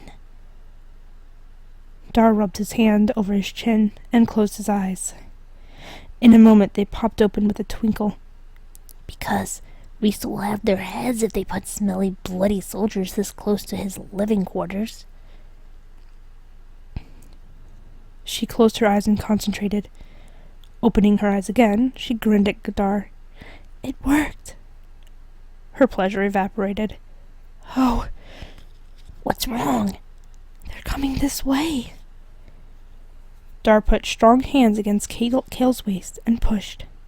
They dove behind a fountain surrounded by bushes just before two hulking Bisonbecks in tattered uniforms came through the gate. One stopped inside the entryway, grunted, and looked around suspiciously. Did you hear something?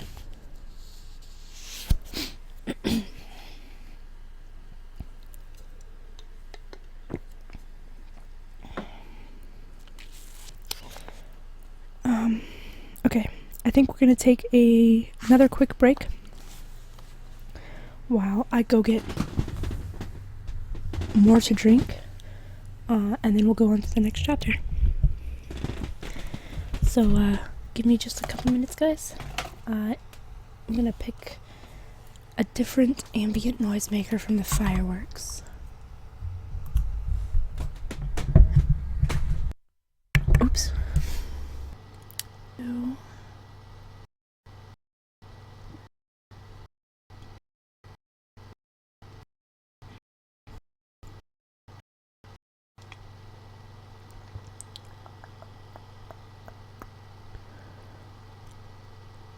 How about waterfall?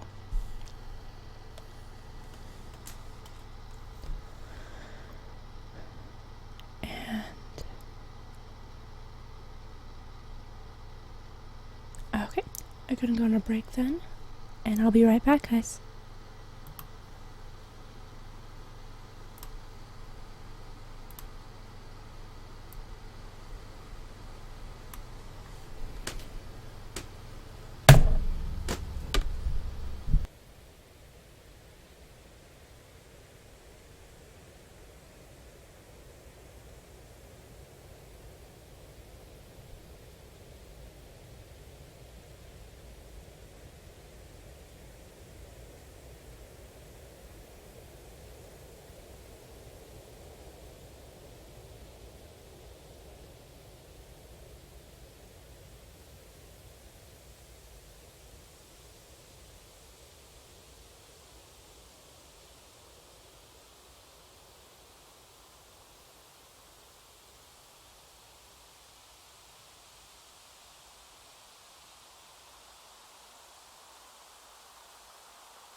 Okay, I'm back. Sorry about that. When I got up, I decided to go ahead and go to the bathroom, too. Hi, Carm. How are you today? Also, yes, Jacob unseated you.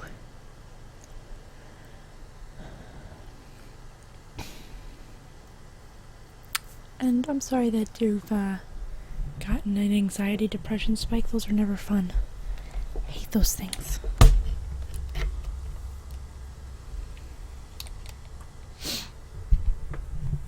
Okay. Switch back to comfy corner.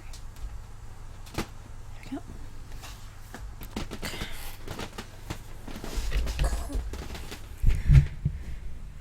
And get myself comfy.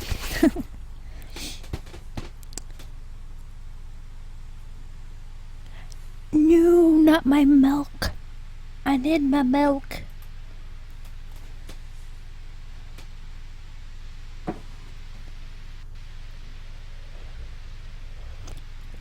I need the milks. Oh, Carm, did you get to... I don't think you... let me... There we go. Meh. Meh for milk. But look at our new little dragon friend, Cinder. Isn't she adorable?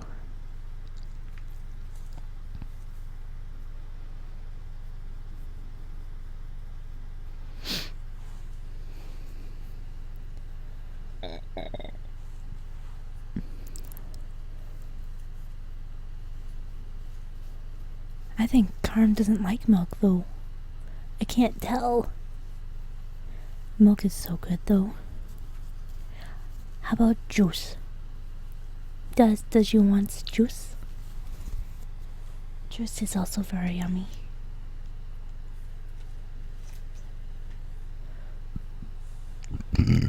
Excuse me. Yeah, she's super shiny. Super, super shiny.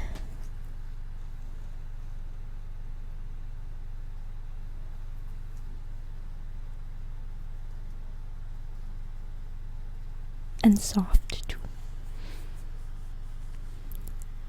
Oh, hoping to swipe some tea. No.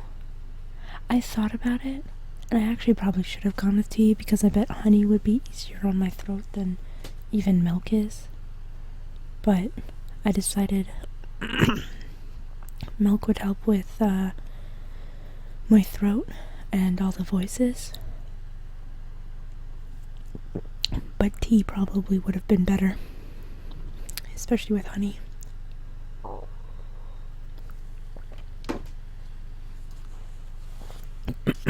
Okay, I'm gonna continue with the book.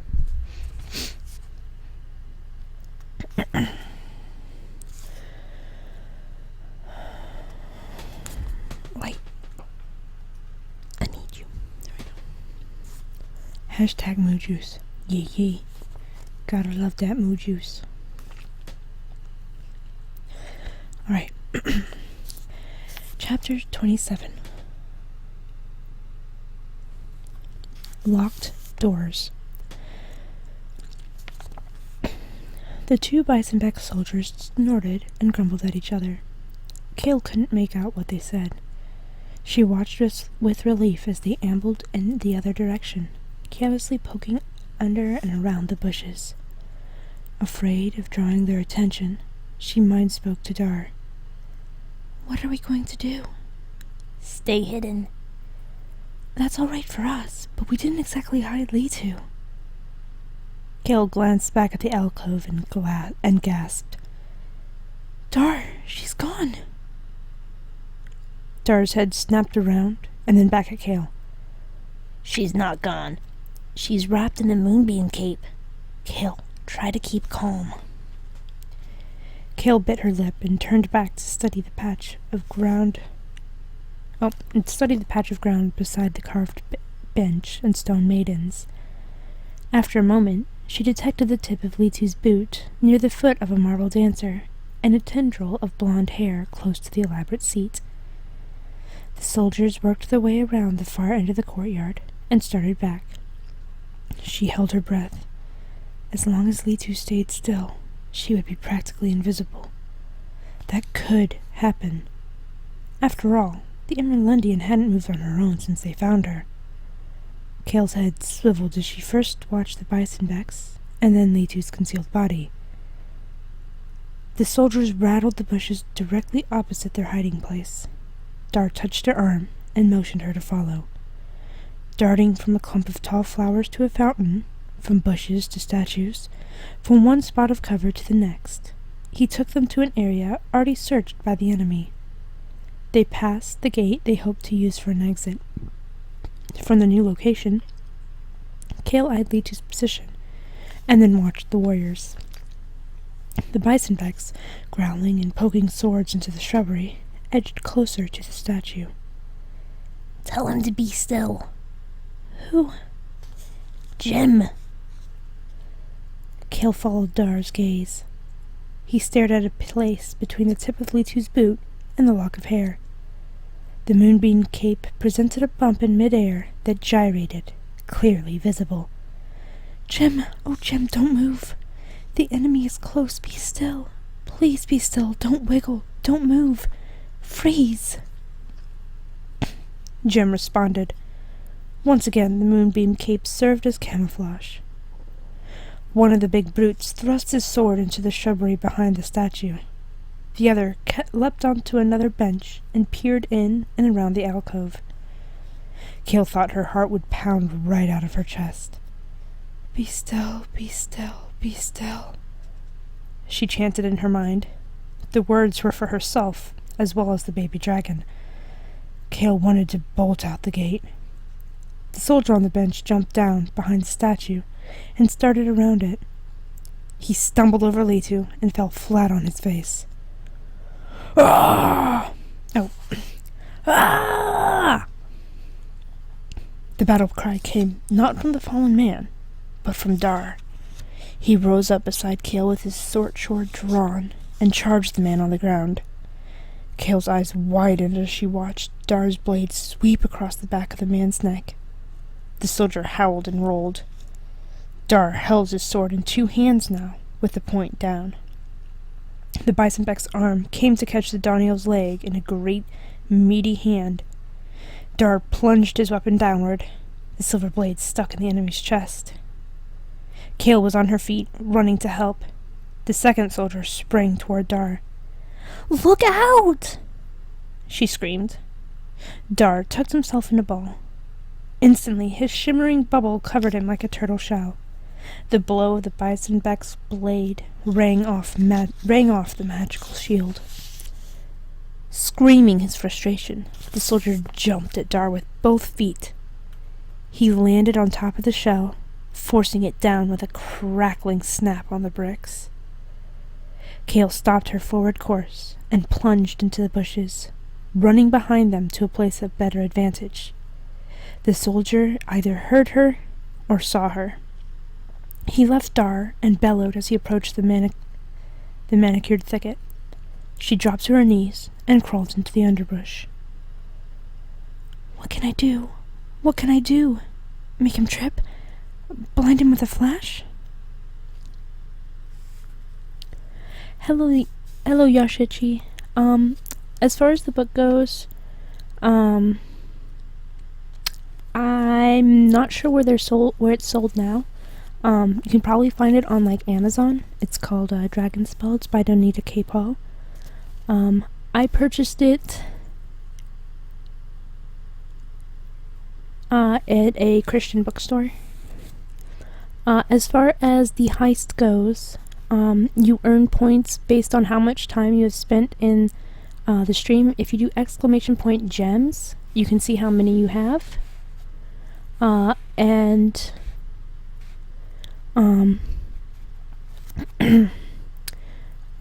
Also welcome Fibonacci Spaghetti. The heists is where you basically you're heisting gems from the dragon representative of my bot, rather than heisting from other people. I have read this book many times. It is one of my favorites. I absolutely recommend it. Like I said, I did get it from a Christian bookstore, so it's a lot like the Chronicles of Narnia. If you know the series The Chronicles of Narnia, it has a lot of representation or parallels with the Christian faith, and this book is a lot like that. It has things that are paralleled, but I don't think you necessarily need to believe that in order to read the book.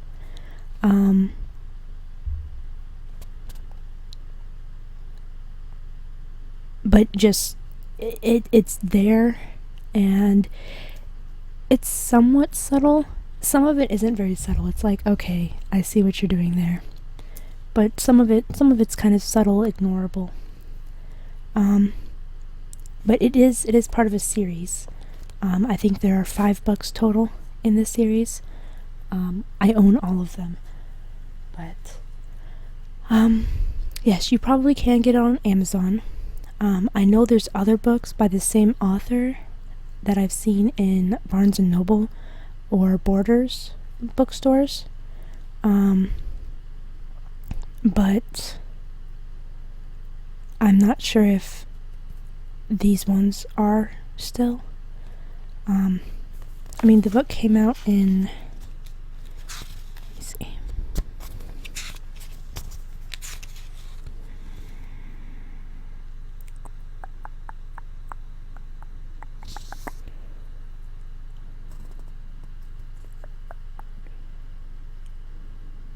2005. Wow, I thought it was older than that. So it came out in 2005, so it's about 10 years old. I like that idea of parallels. Parallels are very interesting. Definitely interesting. Sort of Jekyll. Yeah, that's true.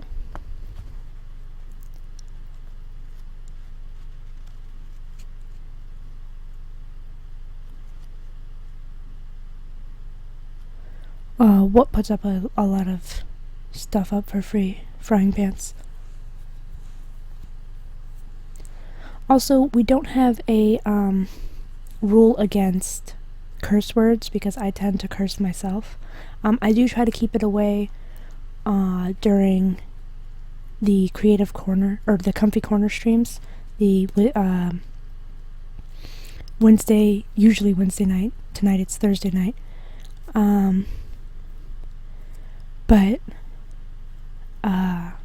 So I do try to keep it down there because I post that up on YouTube. But that being said, I don't really have too much problem with other people. Got banned from my Christian... wow, that sucks. Wow. Just trying to look out for my friends. No worries at all. Yeah, no worries.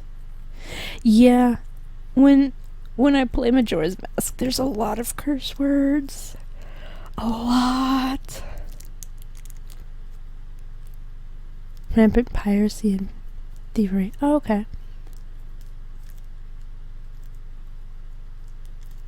Interesting. Did your ebooks there? I am so confused. Hey, Lewis. Also, hey, Raw. In the blue... Oh, this? It's milk.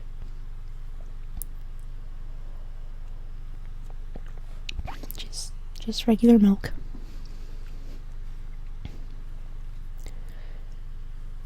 Yeah, it's not gonna let you post links.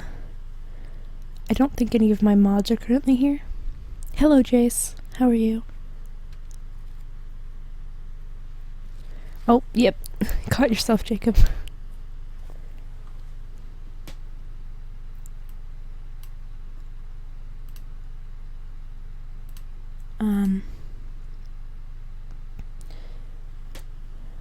Mobilism, Dragonspell, and the whole series is on there. Oh, okay. Don't read books written by women? Why? What does someone's gender have to do with their ability as an author? I'm doing pretty well, Jace. Apparently Jace is the wallet sculptor.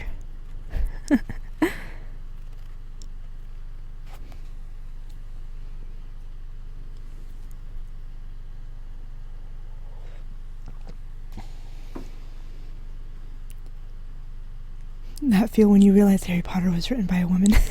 You're not wrong, Ra. Absolutely not wrong.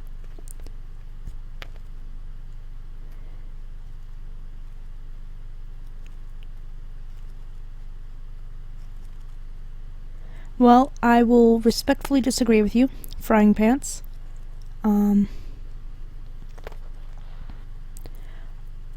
Also, let's try to avoid things being, Suzanne Collins, Hunger Games, another non-romance, true. Listen to them. There you go, Yash. Reading takes too much time. Fair enough, fair enough. Anne McCaffrey's good. That's why I'm here right now. Awesome, awesome. Well, definitely welcome. Anne McCaffrey's pretty good. I know several others that are fantastic. I work 9 to 5 at the ostrich factory. Between that and the kids, I barely have time for reading. Yeah, that makes sense. Could keep going with that.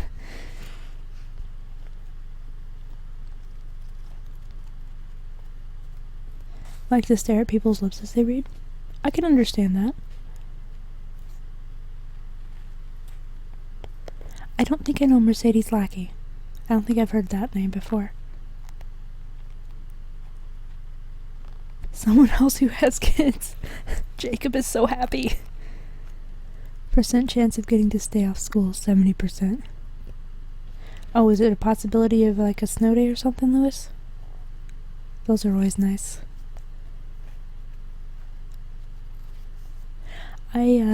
As far as making time for reading, that's why I started doing this stream. Because I miss reading. I used to read all the time when I was younger. And it's been so long since I've just taken time to sit down and read. And I spend a lot of my time streaming. And so I decided that one of the days that I stream, I would do an ASMR stream, because I recently got into ASMR, which is basically relaxing sounds and motions and just soft speaking. And so I wanted to do an ASMR stream, and then I decided that because, especially with stream, it's very easy to get off topic or thank you, Jacob. To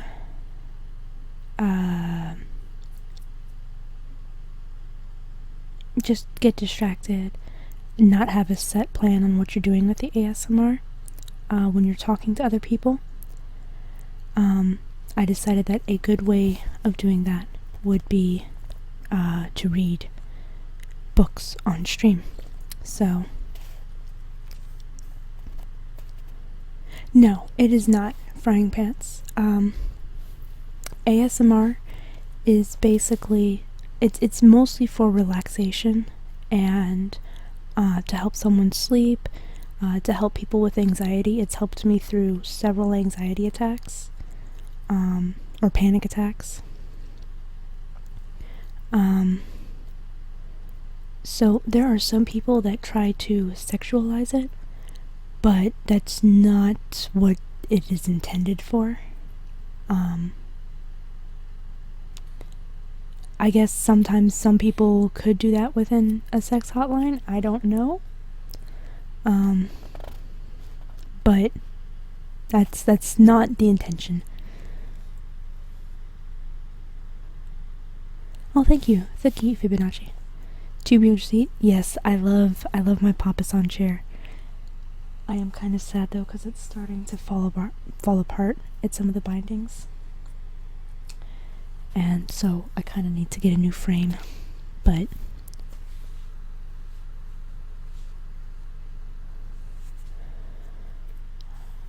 I'm using my Happy Light right now. Happy Lights are so nice. Oh, the thing where I went, and yeah, where I performed my felting, they loved it and they wanted to know where they could buy some of my stuff. So I'm going to start making things to sell soon. Had an anxiety problem once, but once I realized that it was in fact anxiety, you can just calm down, no big deal.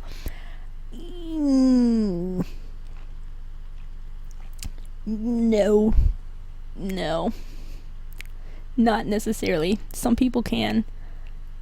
I'm not capable of that. In fact, it gets me more anxious just trying to calm down. I can sense, I swear.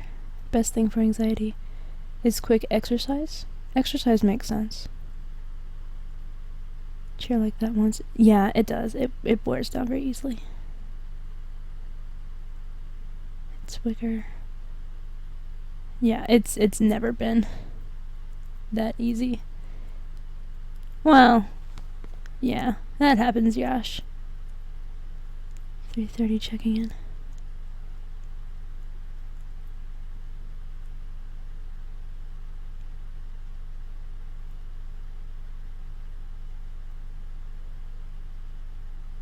Hashtag merch.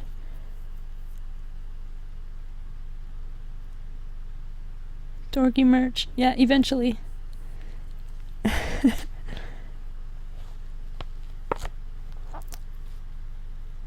Oh, work robot, Jacob? I can see exercise helping you get rid of that adrenaline. So I can absolutely see exercise definitely helping with anxiety problems, unless it's one of those ones that seizes up where you can barely move your body. So yeah, I get that. I'm keeping my eyes open, Jacob and Yash. I don't think any of my mods are in right now, so I'm keeping a careful eye on it. But yeah, frying pants, some people aren't able to just be a man about something. Some people have legitimate hormone imbalances within their brain, and just calming down and being a man about things doesn't always work. And be careful how you talk to people. We try to keep this as a safe, relaxing place for everyone, and don't try not to talk down to people, please. So, having an ice pool for breakfast. Hashtag normal. I am also confused as to what an ice pool is.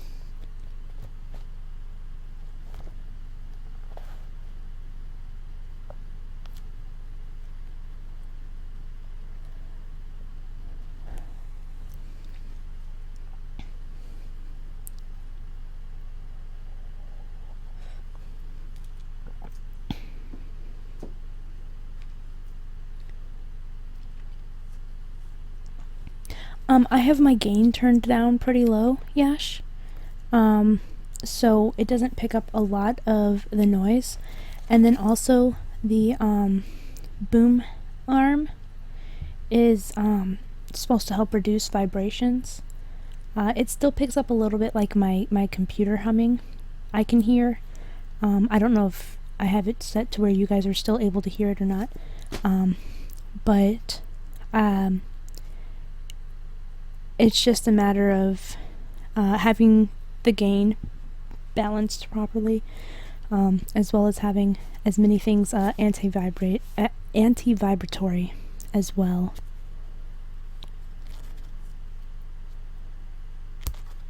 I turned up the computer and turn up the volume, you can hear the computer humming.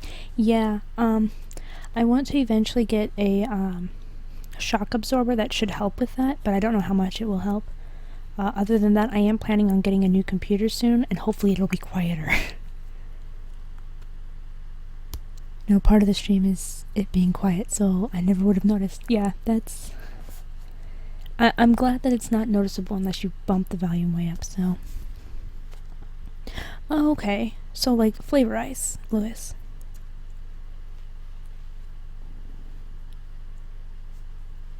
Hello, Vajinda, how are you? Welcome.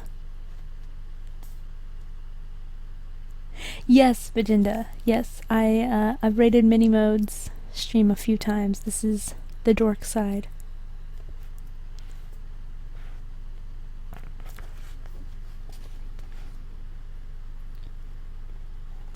Oh, I see, hold on, let me check something. Tony. Yeah, it happens. I'm sorry, I have my bot set to get rid of all links because my I've had problems with people just coming in and dropping spam links. As far as your question, because I can see it on my bot, the pronouns are pronounced xi, xem, xer. Also, yay, great aromantics. All the ace representation, I'm so happy.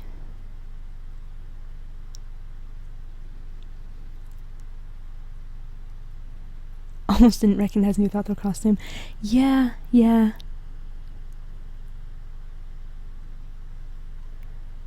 Okay. Alrighty.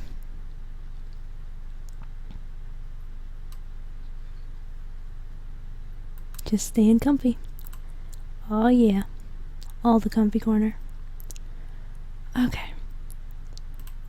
Speaking of, we're gonna get back to the book in just a second then. Self-diagnosed yourself with what, Lewis? It's pronouncing... The only problem... I usually pronounce it as the x, K and S. Yeah, I've got the pronunciation kind of guide there. The only problem with the Z-zems there is that in some language that I was learning that I can't remember, I think it was Russian. I'm very bad at remembering languages, except for like certain things sticking in my brain. But in one language that I was attempting to learn, Z means she. And so when I found that as a pronoun, because I had thought about that one, there was the Z, zem, zer, actually spelled with Z's, and I was like, that means she. I don't know that I want that, so I went with the kasi.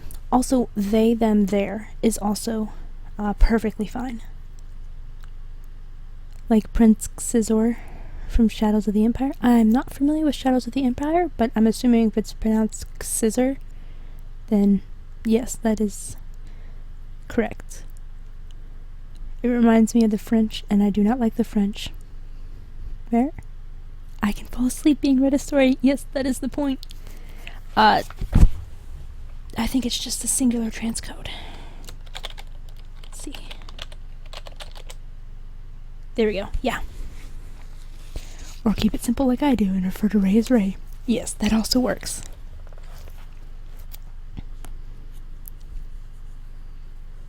A game for N64. Oh, okay. I could probably get that for my emulator.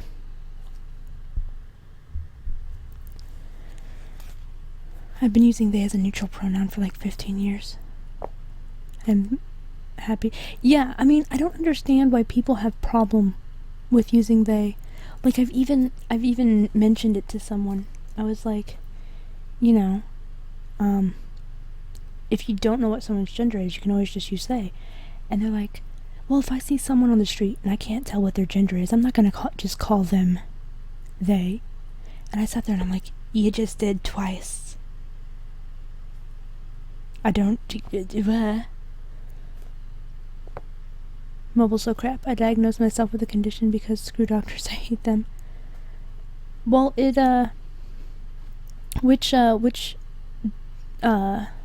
what kind of diagnosis? What kind of condition, Lewis? Because some things really should wait until you have doctor confirmation. But,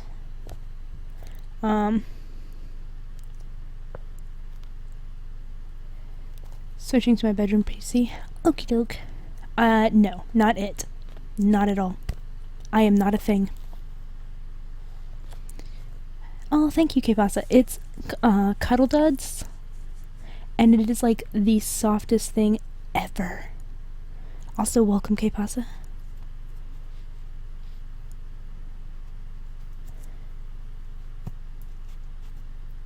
It really got blown out of the water there, right?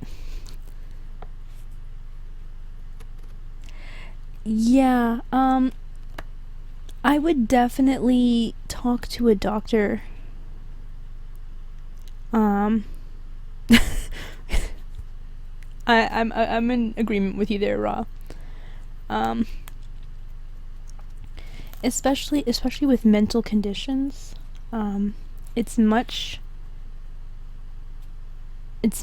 better to have an actual doctor diagnose. I hate doctors. I utterly despise seeing doctors because I just get super uncomfortable and nervous and I hate going to the doctors. But there are some things that you really need an actual physician. See, Lewis, now that's not where I would definitely not agree, because the doctors are all about making sure that their patients are healthy. And I don't think they would say, I don't think that they would lock you up. It would be much more of a trying to help you regulate it. I know people with personality disorders. And the one that did have to go to an asylum went of his own free will and was just because of he wasn't able to get it regulated through methods or medication or anything, so ended up going to an asylum himself on doctor recommendation. But he's really young. He's always been so good to me. Made you well, that's good. That's awesome. I got a weird ass mole on my toe. What is it? But you know, I agree with Raw. If you say you have depression after having a shitty day, it absolutely is. I have no clue what a NEAT is. Not a clue at all. Yay! Being tucked in is wonderful. I recommend amputation. Having trouble keeping up with chat. Yeah, I'm just like, I don't know what's going on. Literally tucked into bed. Think your body might be having issues if you have an asthma on your toe.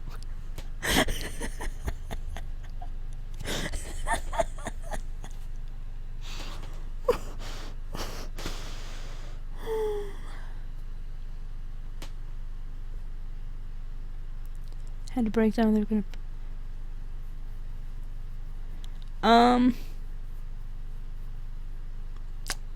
I don't know about that one then, Lewis. Breakdowns are relatively normal. Actually, most people have it. 3/600ths of me. I don't know. It's probably like 5 pounds. It's like it's pretty super light.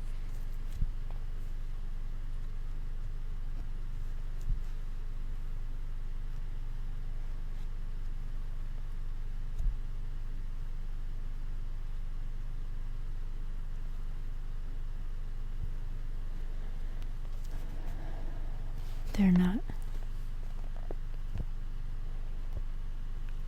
Right, no. Disorders are not considered normal.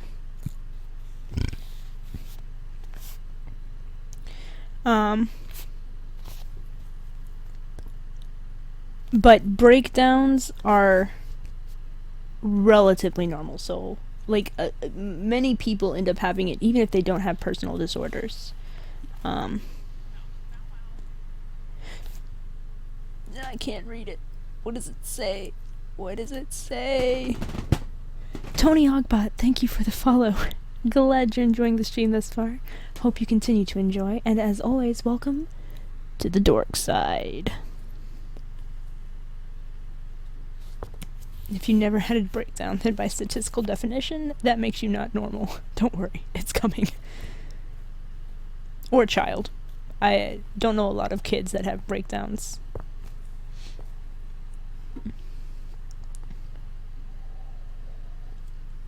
Serenity now, insanity later. Right? Also, no worries, Yash.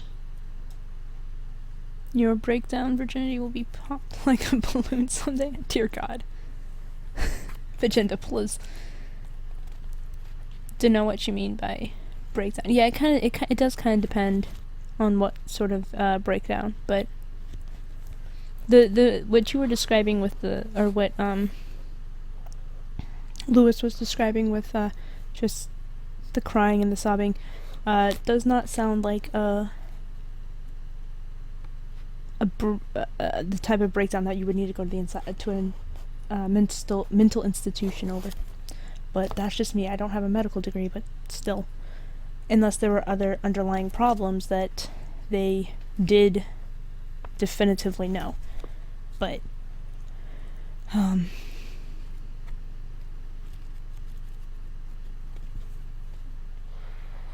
yes. How about we go on with the book now? Before we start getting too deep into the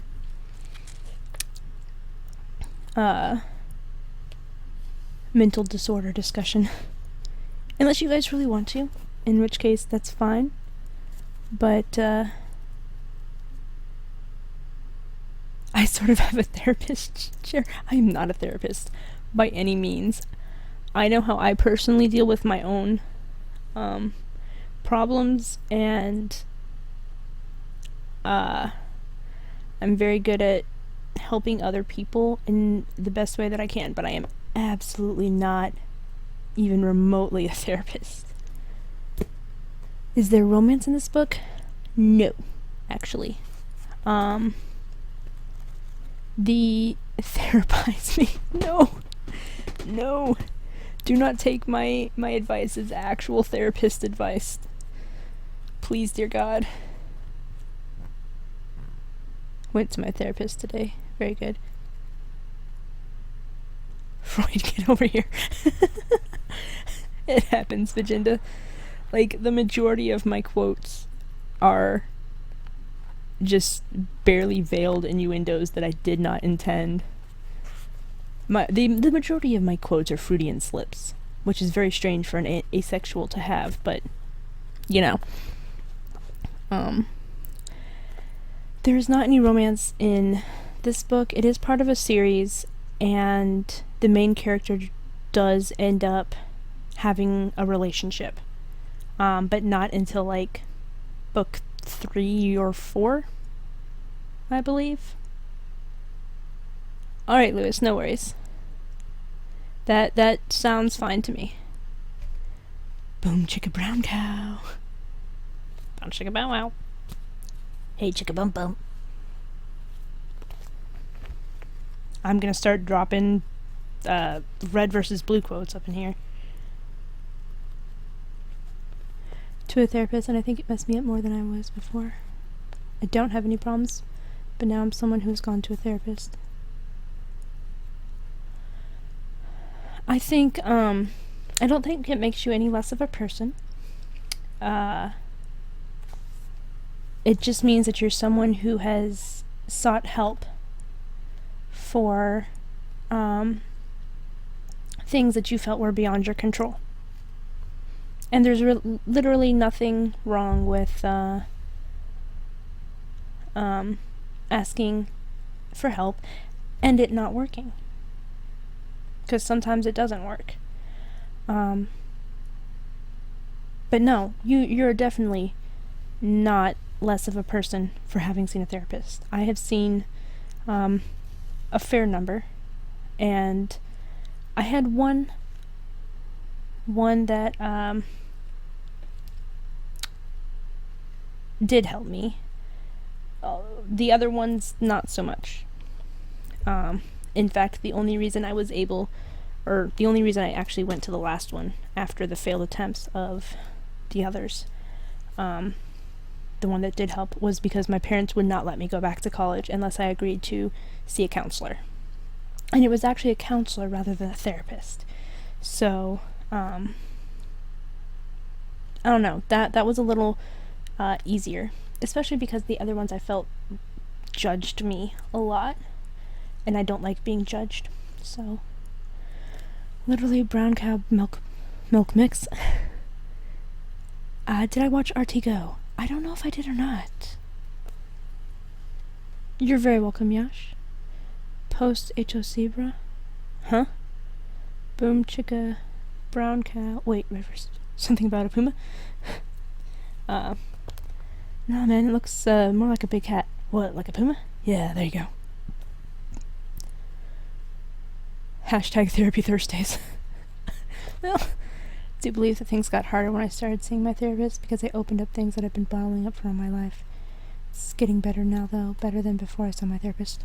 Yeah, and sometimes that's it. It's just bringing things up that you don't want to bring up. It makes it worse first, and then it gets better. It kind of works. What is after Therapy Friday? Or Therapy Thursday? Freak Out Friday? Sedated Saturday? Oh, dear God. Vagina Plus. Fiber Friday, though. I feel like counselors are a lot better than therapists because they have less power to they have less power to do anything beyond suggest.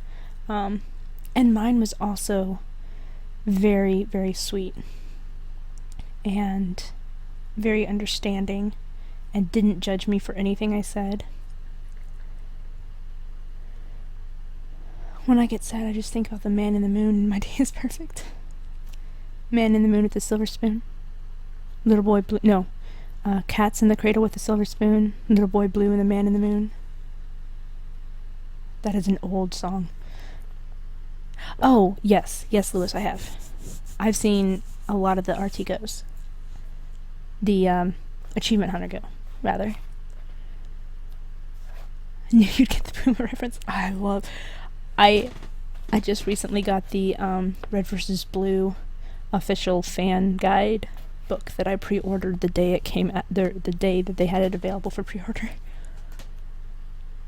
The one I really remember clearly are all the times, OMG, they shot church. Nah, the most said thing I think is son of a bitch. Or that was the worst blank ever of all time. I had a therapist tell me I should kill my... Oh, wow.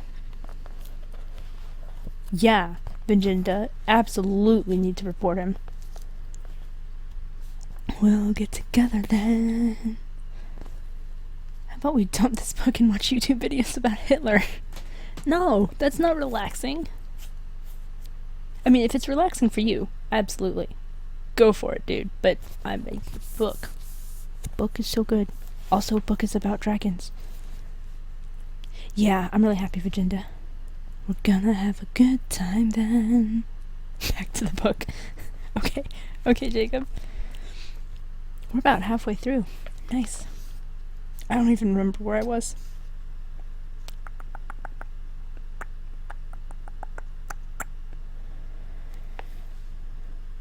Dragons sound a lot comfier than Hitler, to be honest. Yeah, I fully agree with you there, Tony. Fully agree with you. Dragons are wonderful. Dragons are love. Dragons are life. Okay, center can be on my shoulder instead. I listened to Dragons vs. Hitler. Oh, Vagenda, I'm so lucky. Good as book, GG. Okay.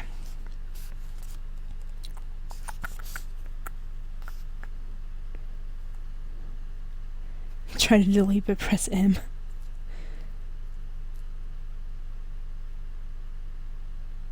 I do not own that book, but that sounds very interesting. It's probably gonna get purged, Fibonacci. Oh, it hasn't.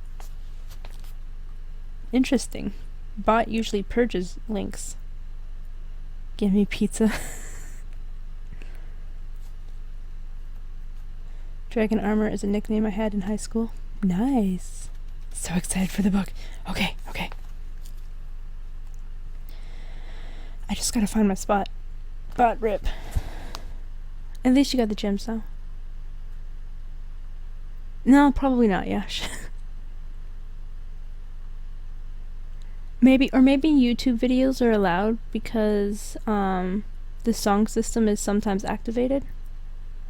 Maybe that allows for it to use YouTube videos or something. I don't know. That's still supposed to be regular only. I have no clue. Oh, Amor. Sorry. There's a big difference or distance from my face to the screen. I have a very hard time reading things. Pizza. You're gonna make me hungry. Fibonacci, please don't make me hungry. Please. Okay. We're just gonna start at the top of this page. Screaming his frustration, the soldier jumped at Dar with both feet. He landed on top of the shell, forcing it down with a crackling snap on the bricks. Kale stopped her forward course and plunged into the bushes, running behind them to a place of better advantage. The soldier either heard her or saw her. He left Dar and bellowed as he approached the manicured thicket. She dropped to her knees and crawled into the underbrush. What can I do? What can I do? Make him trip? Blind him with a flash? The soldier's huge boots stomped inches from her hands. The branches above her clattered. Blind him! She squeezed her eyes shut and thought with all her might. It worked. Even within the protection of the shrubbery, her eyelids glowed red when the light burst with full intensity around her. The bisonbeck groaned. His body hit the bricked pathway. Kale stayed where she was, huddled in the dark, panting and trembling. She listened. Bedlam clamored at the fort entrance, but many walls and buildings muffled the clash of arms. The courtyard around her pulsed with the aftermath of conflict. Tension hung on the air. Silence echoed in sudden stillness. I thought it was just because you hate the French. No, Vajinda, no. I just heard you say the P word and my stomach gurgled. I'm sorry, Lewis. Oh, good night, Yashi. Ichi. Good night, Yashi. Have a great night. Thank you so much for stopping by the stream. I hope you had an enjoyable time. And hopefully we'll see you next time. Sleep well. Kale, come out. Dar called. Where are you? She tried to speak. Here. Her voice croaked like a broken whisper. Here, she said again, a bit louder. She inched out of her hiding place. Dar sat where she'd seen him last, his shell gone. He rubbed his eyes. Tell me next time, all right? Warn me. He shook his head as if to clear it. By all the light on the crystal sea, that was brilliant. Kale tried to smile in response to his praise, but her lips quivered. A sob rose in her throat. She choked it down and finished easing out from under the stiff, scratching branches. Dar still rubbed at his face, knuckling his eyes. Are you all right? She asked. I hope so, he answered. Check Litu and Jam while I try to focus. She didn't bother to stand, crawling the few feet to the base of the statue. The cape had fallen away and exposed part of the Emerlindian's clothing. Kale saw Litu's chest rise and fall, in a gentle, shallow rhythm. Jim lay inside his pocket den in a quivering ball. Kale pulled him out and held him securely against her neck, rubbing one finger on the ridges between his ears. "You're as big a coward as I am," she whispered. "Because you feel what I feel, and I feel what you feel. Does that mean we make each other's fear worse? We'll both have to be more brave." She sighed and looked over at Dar, examining the Bisonbeck bodies. "Like Dar, he's already up and seeing to our safety." Dar leaned close to the soldier, stunned by Kale's blast of light. He prodded the prone man with his sword. She watched him pat the side of the Bisonbeck's uniform, locate another long knife, and remove the weapon. "These soldiers won't fight again," he said. He rubbed at his face as he stood erect. "Have I damaged Dar's eyes? I sent a vision of blinding light into the soldier's mind. How did Dar... Dar? I don't understand. If I sent a suggestion of brilliance into the Bisonbeck's mind, why was the light real? I saw the flash even with my eyes closed. The flash nearly blinded you.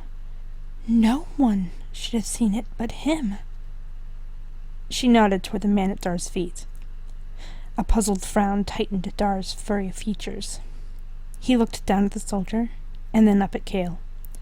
He rubbed his eyes again with the back of his hand, and squinted at her once more. He opened his mouth, and closed it again, without speaking. "Hurry!" The shrill command came without warning. Both Dar and Kale jumped. Cecil's blurred approach created a whistle as she zoomed through the archway and came to a halt. "That light drew too much attention. Let's move. We have to get out of here."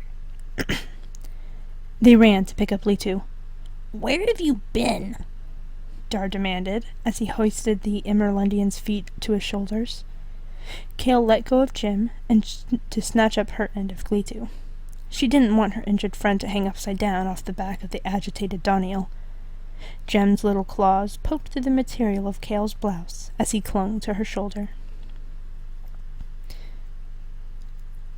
If you like, Lewis, that sounds super comfortable to me. I really like that thought. Cecil slipped into her place under Litu. The procession moved down the brick pathway, through the gate, and onto the terrace. "To the forest," Cecil's voice returned to its natural light cadence. "To see Paladin. I asked if we should join the forces at the fortress entry and help secure the prisoner's freedom."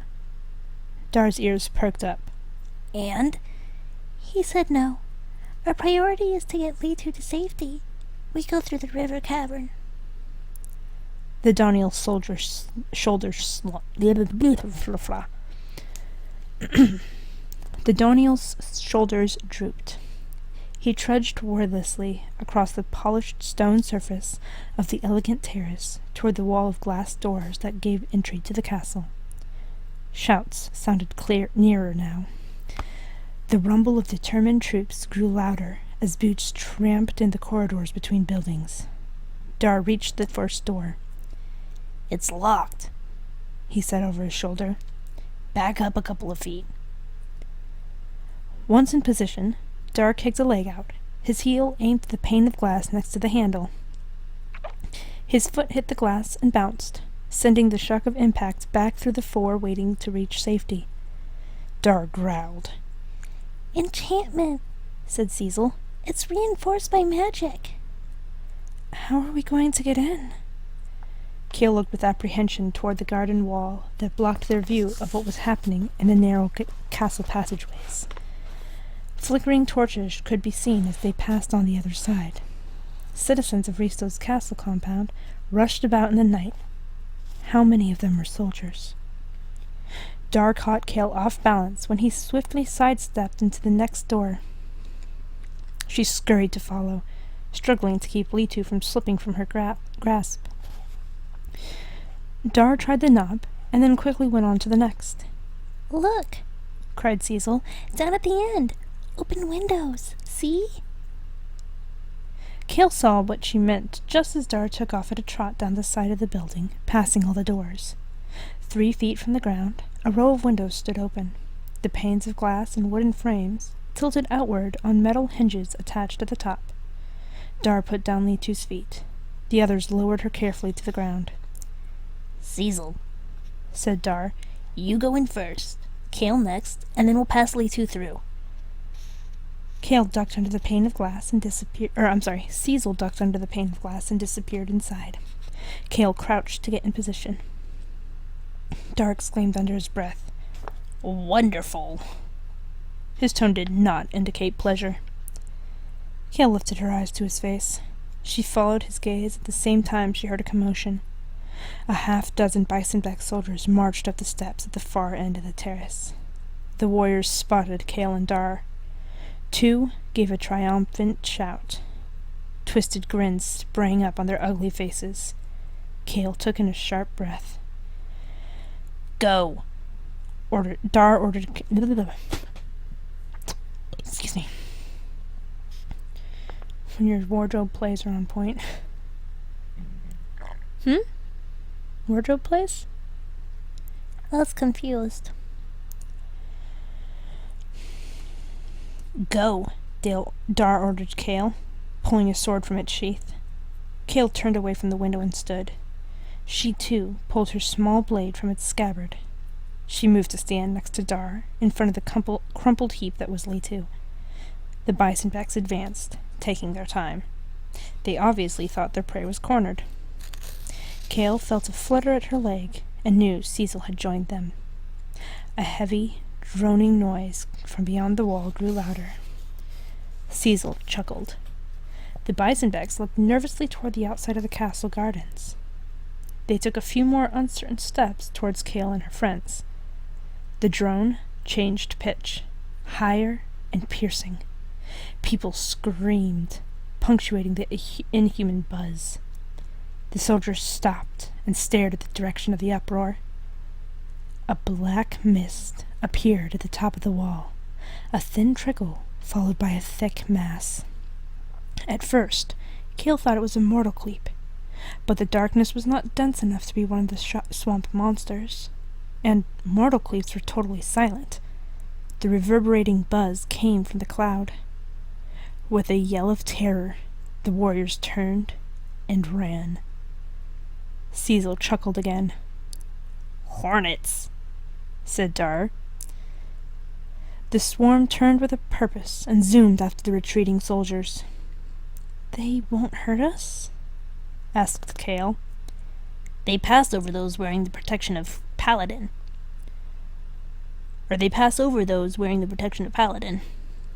Kale, totally confused, frowned at the Doniel. The Gleam Band, Kale. Dar sounded patient. Kale had no idea what he was talking about. On your wrist. She looked down at the thin green rope bracelet he'd fastened on her arm when she first woke in the dungeon. Oh. Kale watched as the last of the swarm disappeared in pursuit of the bison-backs. How did the hornets get here? My people, said Cecil, with an impish grin on her tiny face.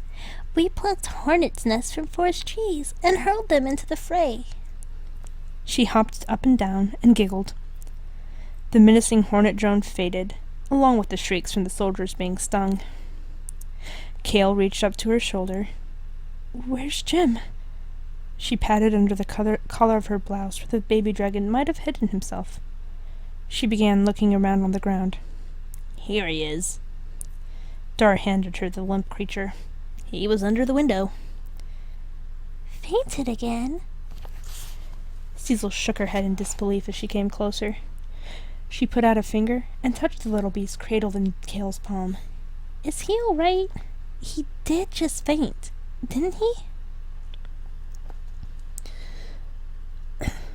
My lava lamp smells like burning because it's not been used in ages and wardrobe plays, as in I just grabbed all my covers and pillows and went in the wardrobe. Nice.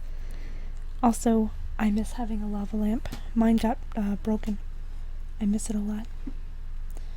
My mom just came in and said I was weird. She's just realizing this. Maybe she's just reaffirming the fact.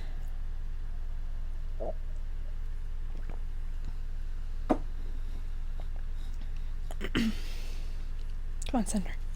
Okay. Kale squatted beside the Kimmin so Cecil could see better. The pale blue glow from Cecil's clothing cast a light on Jim. He breathed in and out. He twitched and curled more tightly into a ball. No marks scarred his body. He hadn't been injured in any visible way. Kale stroked his back. I think he's coming around. They watched as Jim opened his eyes, blinked rapidly, and then lifted his head. He'll be all right, said Kale. Standing before Kale, Cecil gave full attention to the dragon. Kale reached out with her other hand and tried to touch Cecil's soft, flowing tunic. Her fingers passed through the cloth. She tried again. This time she paused as her hand entered the material. Light spilled across her palm as if she held it under the glow of a lantern. She wiggled her fingers and felt nothing but air. Cecil jumped back. Kale looked at the Kimmin's expression to see whether she was angry. The little face shone with laughter. Light! Cecil exclaimed and twirled away. Kale looked over at Dar and refused to acknowledge the "I told you so" look on his face. I'm hungry, said Cecil. Both Dar and Kale turned to stare at her. We will be passing through the kitchens to get to the well, said the tiny creature. We aren't in any danger now. Don't you think it would be nice to stop for tea? Kale turned to Dar.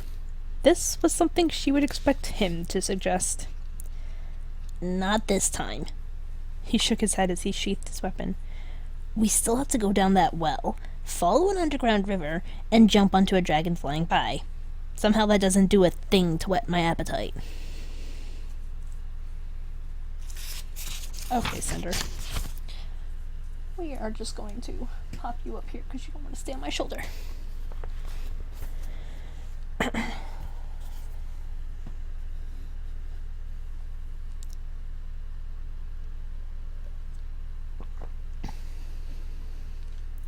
She's now accepted the fact I'm sitting in a wardrobe with covers is normal for Lewis. Sounds good. That's the kind of normal I want to be. Okay.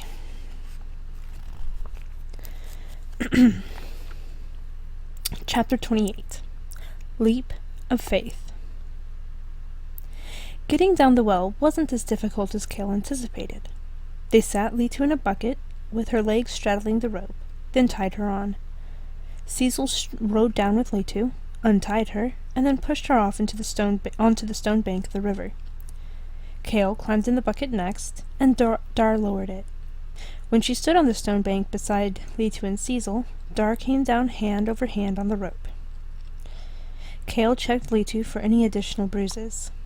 Even though Kale hadn't been able to come up with a better plan, she hated the idea of Cecil shoving the Emerlindian off and letting her fall on the rock. Holding Jim, Kale let healing flow into Litu.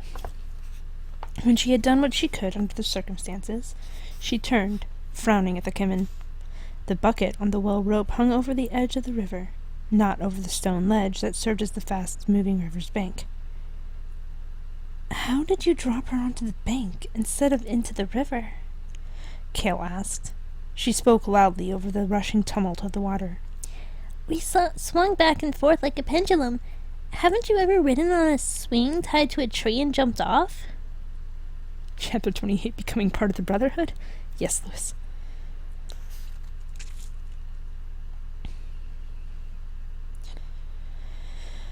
Kale closed her eyes and shuddered. What if the tiny Kimmin had lost her grip after she untied Litu? What if Litu had fallen into the swift-flowing river instead of onto the bank? She would have been pummeled against the stone ledges as the water mercilessly bore her to the end of the cavern. Then, her body would have catapulted into mid-air to be hurled hundreds of feet down, with tons of water roaring over the edge. Kale! Dar's sharp voice forced her to open her eyes. He stood before her, shaking his head. We've got plenty to worry about. Don't waste your time worrying about things that didn't happen. Kale sat up straight and glared at him. Dar, if I find out you read my mind after you told me you couldn't, I'll be mad as two wolves after the same chicken. She saw Dar's face lighten with his chuckle, but she couldn't hear his laugh over the water. She threw her cape into her lap. Or he threw her cape into her lap. I don't need to read your mind. Your face tells it all.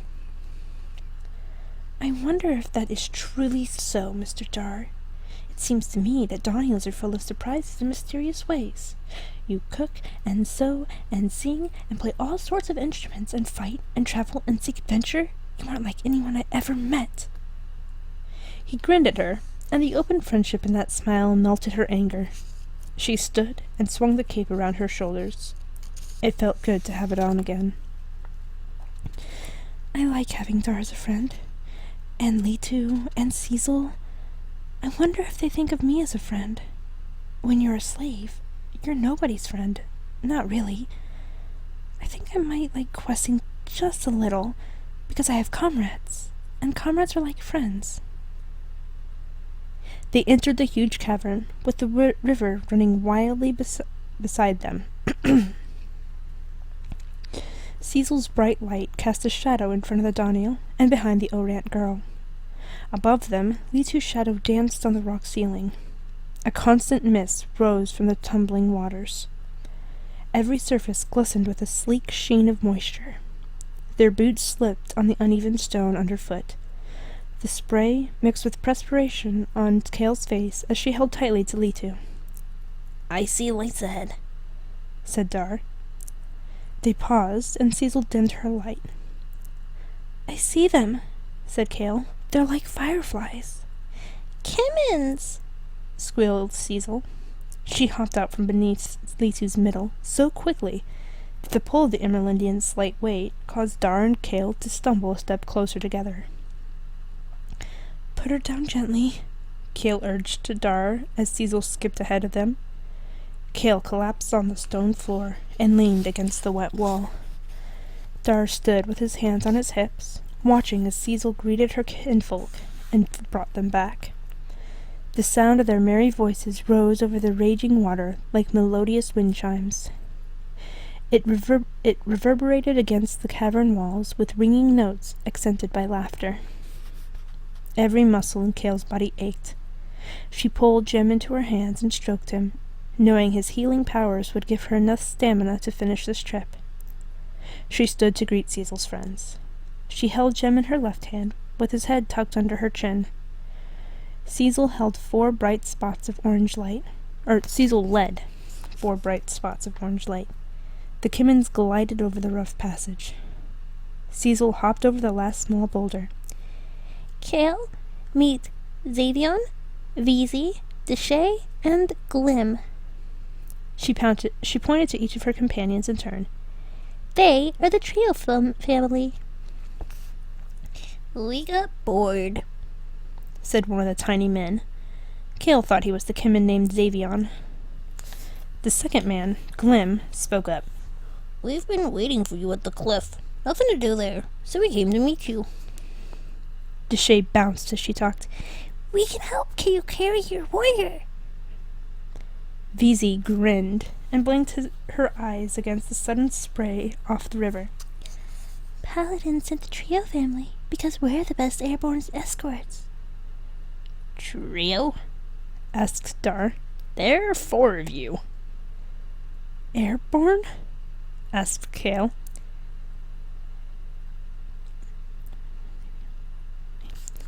The trio family is made up of orphans, said Xavion. Kale liked his, deep, strong voice. The trio family is made up of orphans, said Xavion. Kale liked his deep, strong voice, although it sounded funny coming out of his small body. Originally, there were only 3, explained Glim, pushing closer to Dar. The 3 decided they didn't like being orphans, and they joined together to make their own family. Deshay, bouncing on her toes with her clothes flickering between shades of yellow and orange, added her part. Any Kimmin orphan can come and apply for a position in the family. No one has ever been turned down, said Veezy. Gale was, and so was Sweptor, objected Xavion. Veezy turned an annoyed face toward the outspoken male and planted her fists upon her hips. That was 200 years ago. It still counts. It still counts. There we go. Xavion frowned and looked stubborn. As long as it happened, it happened. You can't say no one was ever turned down if someone was turned down. Gale and Sweptor were both turned down on the same day, in the same month, in the same year. They were turned down together, so you can't say no one was ever turned down because someone was turned down. Gale and Sweptor. Deshay stepped between the two. You're right, Zay. Gale and Sweptor were wild and unruly, and of course they were turned down. She patted his chest with her small hand, and sparks of blue and gold sprayed out at her touch. She turned to Veezy. You're right, too, of course. Her friendly smile drained the tension out of Veezy's face. Deshay sang her words in the strange, melodic cadence of her race. Gale and Sweptor calmed down and asked Paladin to forgive them for being such a problem. Then they applied to the family again and were not turned down. She touched her sister's arm, and when she lifted her hand, a rainbow streamed from the palm of her hand to the place where it had rested. Kale blinked as the colored band faded away. Kale said, "Do that again." But the river noise drowned her request. Xavion crossed his arms over his chest. Took Gale and Sweptor 162 years to say they were sorry. Deshay nodded, and her hair floated wildly about her head. But Paladin forgave them. She narrowed her eyes at Xavion, but didn't finish her thoughts. Kale knew what Mistress Myger would have said. The old Mirion woman would have said variations of the same sentence for half a day beyond making her point. If Paladin forgives someone, should another stand in unforgiveness? Does this other person who withholds forgiveness think he is greater than, smarter than, more important than Paladin? What folly! Oh yes, Mistress Myger could have scolded interminably on the subject. Kale gave thanks that the Kimmin was not as long-winded as her Mirion owner in River Away. Lunar, hey, what's up? How you doing, bae?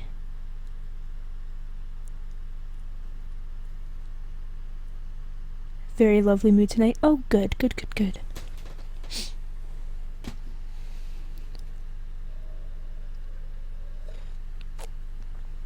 Lucky gamble.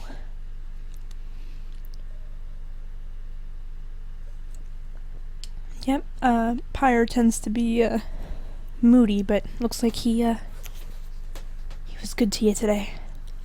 Where is Pyre? Oh, he's over there on the bench. Okay. Oh, crap.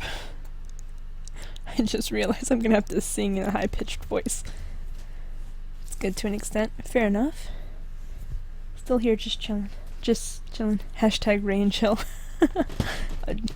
Thank you, Lewis.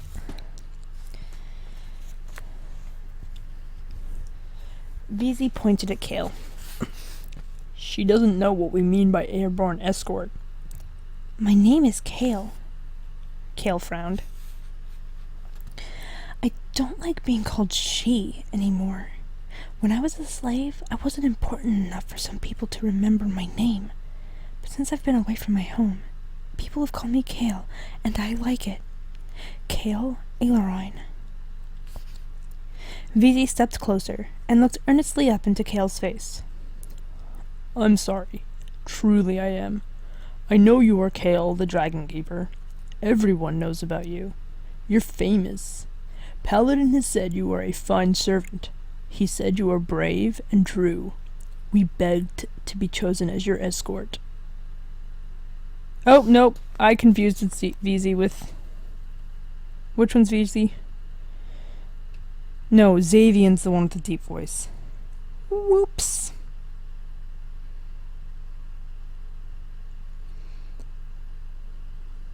Okay.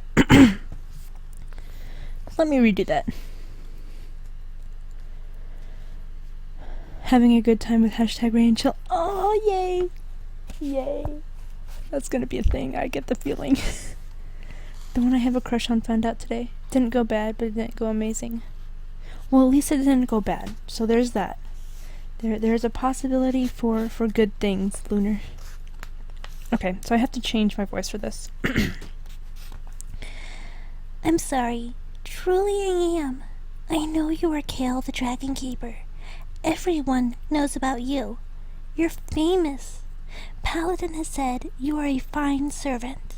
He said you are brave and true. We begged to be chosen as your escort. She turned away and started spinning. Swirls of light came off her clothing as she danced. We will be famous. And the trio family comes to the rescue, chosen to escort the great Kale Dragon Keeper.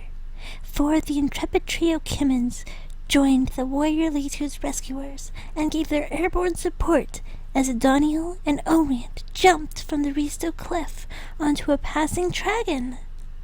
As she became more excited, her words turned into a song. They climbed, they rode, they intervened. Xavian, Beezy, Deshay, and Glim. When Paladin said, bring them to me, Litu, Dar, and Kale must be free. Paladin sent the trio kin, Xavian, Beezy, Deshay, and Glim. Xavian and Glim stepped forward, laughing, and caught her as she whirled by. They pulled her towards the unconscious Emerlindian. We have to be part of the rescue, said Glim, before we can be famous and have ballads composed in our honor. VZ held up one small arm and cheered, To the end of the river cavern. Deshay twirled toward the others with both arms raised. Solis awaits us. Sprays of light flew off her dress, splattering the walls with tiny colored dots that hit, exploded, and died away. Kale quickly put Jim back in his pocket den.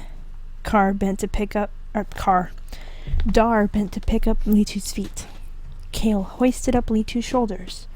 The 5 Kimmins crowded underneath. Do you hear me, Kale?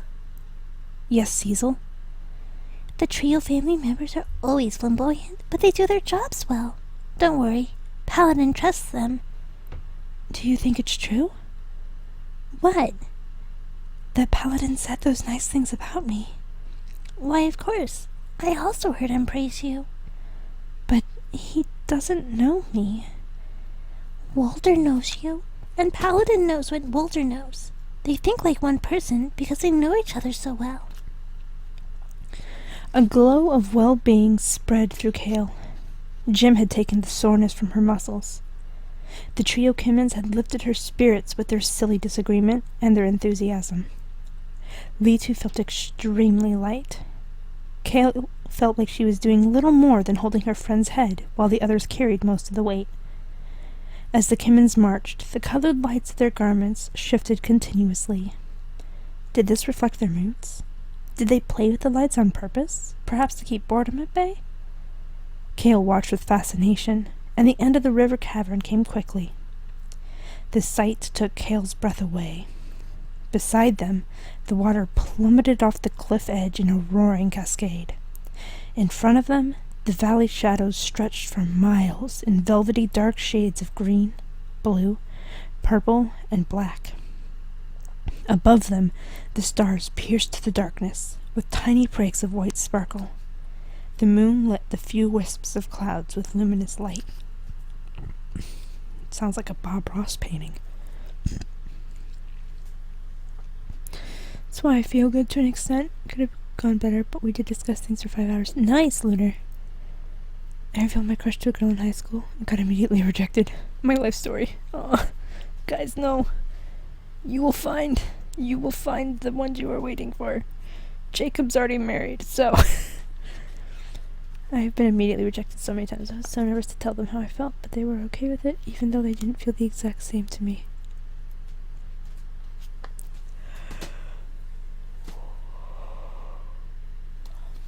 I have not been rejected because I don't tell people when I have crushes on them, because I'm just like, that would just be weird for... I'm ace. I'm just gonna wallow in my crushes right over here.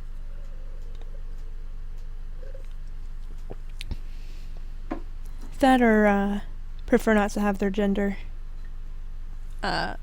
displayed on the internet. That's always a possibility.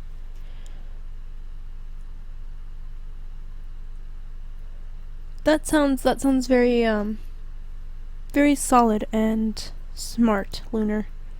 That's actually pretty good that they're thinking that much about it. Beat the devil. I freaking love Bob Ross, man. I love Bob Ross. I do the same, to be honest. Plus I have a hard time telling between squish and crush. Yeah. I just call it a crush. It's probably closer to a squish.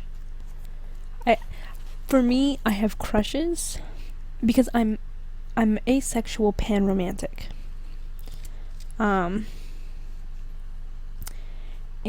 so I call romantic interest a crush, and then platonic interest I just call friendship crush. It's probably closer to a squish.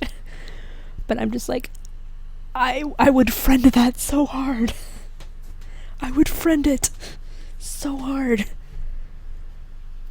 Crush without the romantic feelings, basically. Yeah, so basically my friendship crushes are actually squishes, but I never think to call them that.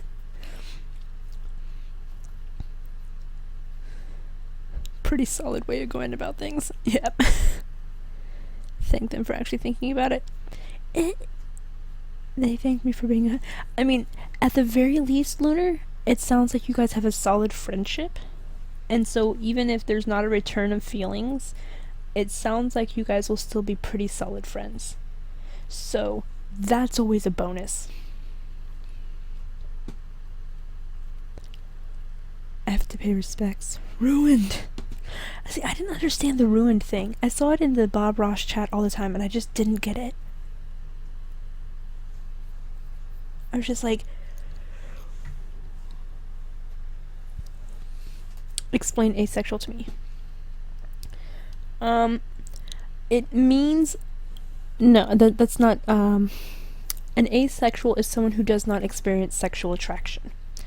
So basically, I have always been extremely confused and I don't understand it when people look at someone and call them hot or say I would totally do that or whatever, and I sit there and I'm like, what? I don't understand. I don't experience sexual attraction.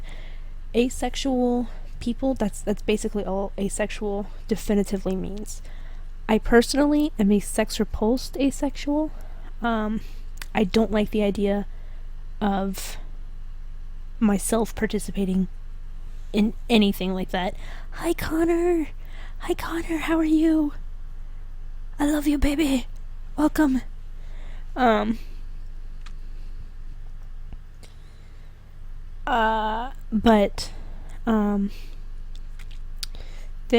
So I don't, like, I'm fine with other people having sex. More power to them. Awesome. That's great. And I don't have a problem. Like, I've sat and I've watched porn and been like, okay, this is boring. But it's not, like, gross to me. The thought of myself actually participating in something like that, totally horrifying and revolting to me. I don't like that idea. But I know asexuals that have a very strong libido and are fine with having sex. They just don't experience sexual attraction. There's other attraction they have to the people they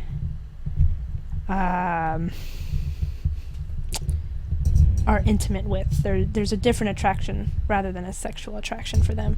Or sometimes there's no attraction at all. It's just like, hey, you want to have sex? I want to have sex. Let's go have sex. And that works for them. So, but yeah, so basically what asexual means is just someone who does not experience sexual attraction in any form. So, it doesn't necessarily dictate their sex lives. So, enjoy each other's company and we make one another smile. And she said if the situation that they were in was different, then they would definitely date me with. Aw, that's super sweet. In a weird spot. That's understandable, Lunar. That's definitely understandable, and it sounds like it's very good situation. Ruined is what they say when Bob adds something new to the painting, and then when he does stuff to it, they say saved. Ah, okay. Interesting. See, I mostly just like, because I watch it on mobile, so I mostly flip it to the side so it's full screen, and go to sleep. Going home. Alright, Jacob. Have a safe journey home.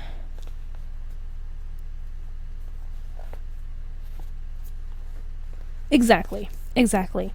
Well, and I'm asexual panromantic, so I'm still romantically attracted to people. Kissing is top. I all about the sloppy makeouts. There's also gray ace people who have sexual attraction but little or no libido, as well as gray aces who have some sexual attraction or none. Okay. I don't remember. Yeah, the range is very broad. I have a hard... I don't know much beyond myself and then the, like, 2 other people that I've met that are ace. And they're both sex positive asexuals. And then a romantic is someone who doesn't experience romantic attraction, which I have a very hard time understanding. I've... One of my roommates, Potato Friend, if you guys were around in the time of Potato Friend, Potato Friend is asexual, or not asexual, aromantic, and she's tried explaining it, and it just doesn't connect in my brain. Just the same way as someone being someone saying that someone is like, oh my god, they're super sexy, I would totally do that, doesn't connect in my brain. So it's very hard for me to understand. I want to. It doesn't click. Just like it's hard for people, I've tried telling people about myself being asexual, and they're like, that doesn't make sense. It doesn't click to them, and I'm like, your thing doesn't click to me, so, you know. Love cuddles and kisses more than I like sexual intercourse, though sexual intercourse isn't bad to me. That's fair enough. I mean, everyone has, they're different things they prefer. I adore cuddles. I will platonically cuddle anybody. Every single one of you. If you want cuddles, I will give you platonic cuddles. I do not even care.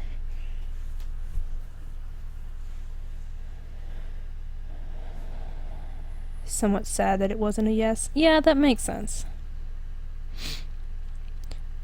It's just me and this girl been talking and stuff. You get the point. Against sex at this age anyway. Hey, I mean, what works for you, Lewis? If you're not ready for it, you're not ready for it. And that's totally fine. I owe you cuddles. Yes! We need the cuddles, Lunar. All of the cuddles. Like, I legit want to have a meetup at some point when I get to where I can do that sort of thing. And just be like, okay, we're all gonna have a cuddle puddle now. If you want to be part of the cuddle puddle, bring a pillow and a blanket, and we're all just gonna, like, pile together and suffocate each other with love. Any inappropriate touches get a kick to the stomach. A soft kick, but a kick. I will put my foot in your stomach and just go, Urgh! Be nice. Pet my hair. Absolutely. I love when people play with my hair. That's the only problem I have with short hair, is that people don't play with it anymore, and it's very sad. Yep, I'm fully in agreement there with you, Lewis. That's awesome. That's a very good mindset to have. I'll support that thought. Okay, so I've been streaming for 4 hours. It's almost 3 in the morning, so I think I'm gonna finish this chapter. Is booty grabbing inappropriate if I ask the cutie? If you ask the cutie and the cutie says yes, you may touch the booty. And that is allowed. But it has to be fully consent booty touching. I mean, some people would be like, your hair looks so soft and is nice and long. Can I touch it? I know. I miss it so much. My hair used to be like down to my bum. And people played with it all the time. And now it's just like, doesn't get played with. My mom plays with it sometimes, which is nice, so. Okay. But we are going to finish the chapter and then call it a night, because I do need to do some things in the morning. And I would like some sleep before then. So. Okay. Okay. A glow of well-being spread through Kale. And nope, I already read that part. Okay, that's where we talked about Bob Ross. Okay. Kale let go of Litu and pressed her back against the solid rock wall of the cliff. Cecil smoothly moved enough to support the Emerlindian's head. Kale breathed heavily. Nothing had prepared her for the immensity of the open space confronting her after the closed-in feeling of the cavern. I am northern U.S. Central time. All this ace talk. I didn't even ask how you are tonight. I'm doing pretty well, Connor. I got us a new little dragon friend. This is Cinder, and she's a sparkly dragon. And I got a thing to make my needle felting stuff even more organized, which I'll probably show off tomorrow during Fiber Friday. And I got new winter boots and new soft socks. And new winter gloves. And yeah. Cinder like Ruby Cinder? I hadn't thought of that. Her name is just written in her card. And it says Cinder. I can't sit up far enough without, like, actually actively sitting up. But yeah.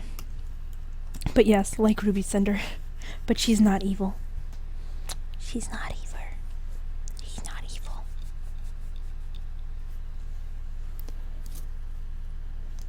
I'm a native. Oh, nice.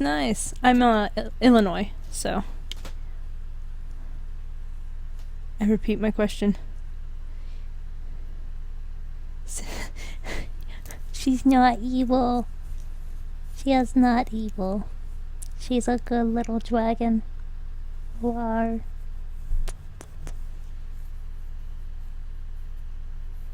Fur boots.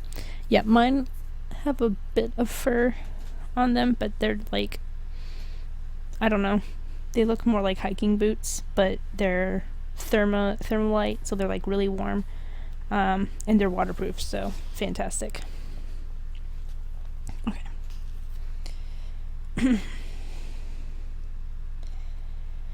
The river cascading over the edge made it impossible to converse. They laid Litu on the ledge, and to Kale's horror, the 4 trio Kimmins promptly sat down on her as if she were a log.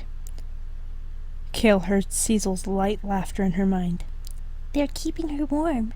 It is cool out here. We should wrap her in the moonbeam cape.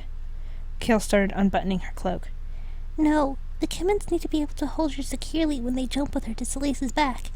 Keep your cape. I hear Celise. She's coming. Tell the others.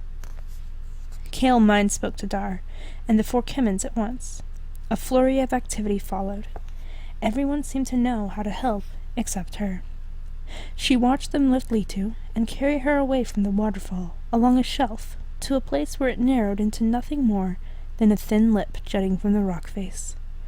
The 5 Kimmins lined up on the narrow ledge of granite and held their burden like a long sack of potatoes across their shoulders.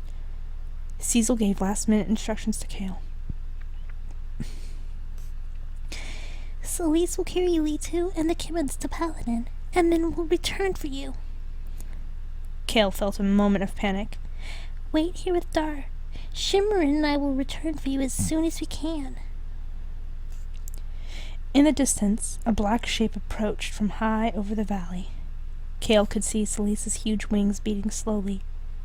Kale felt the tension in the dragon's desire to make the pass close to the wall, pick up her passengers, and veer away before hitting the wall of water. From the Kimmins, Kale picked up an air of excitement that trembled through her, as if she would be jumping as well. But Kale couldn't block the horror that clenched her heart with the thought of stepping off the cliff and hoping to land on Celise's back. One moment, the Kimmins stood on the shelf, and the next, they were gone. Kale fell face forward and looked over the edge. In place of the usual saddle, a netting of white ropes covered Celise's entire torso. Kale breathed a sigh of relief as she recognized small, lighted shapes clinging to the apparatus. The Kimmins dotted the dragon's back, with a large dark shape pinned in their midst. Celise made the turn and glided past the waterfall. "They're safe." Now, we wait, answered Dar. Kale turned her head and saw he was lying beside her, also watching the dragon fly away. "Too bad you can't play your flute." Oh, I could play it. We just couldn't hear it. Kale started to laugh at the image of Dar trying to play louder than the river, but a horrible dread cut off the humor. "Dar!" What? "He knows where we are." Risto? "I think so. He's evil. He's strong." Call on Waldor to protect you, Kale. Say the words Granny Noon gave you. I did. Kale grabbed his arm, and her fingers dug into his damp coat sleeve. "Oh, Dar, no!" What? What? "He's planning some force, some evil spell. He's so angry. It's boiling within him. He's cursing us and Paladin and Boulder, but he's aiming the evil at us." What's he going to do? Kale tried to sort out the impressions she was receiving. The tangle of dark images confused her. Something was coming apart. Something huge. She gasped. "Dar, he's going to shear away the side of the cliff. He's going to melt the rock under our feet. He's destroying the ledge we're standing on." Dar looked off after Celise. How soon? He yelled over the thundering waterfall. "Now!" Kale screamed. Well, that's the end of the chapter.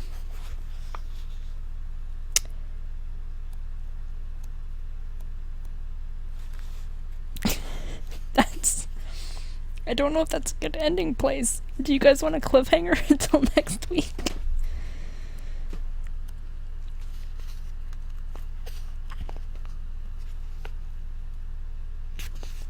Or should I read one more chapter?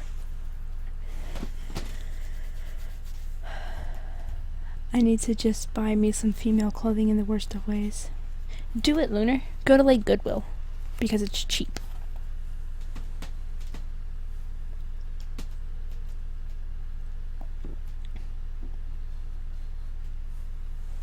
Cliffhanger is fine. If you're tired, I say we can end it here. Okay, guys.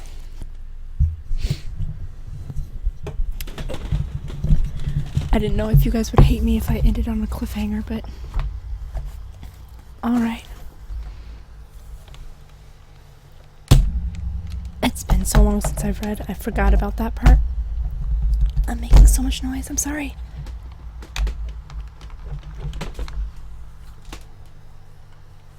Casual reminder, clothing has no gender. You're not wrong. Some stereotypically female clothing then. This is stereotype. Very good reminder.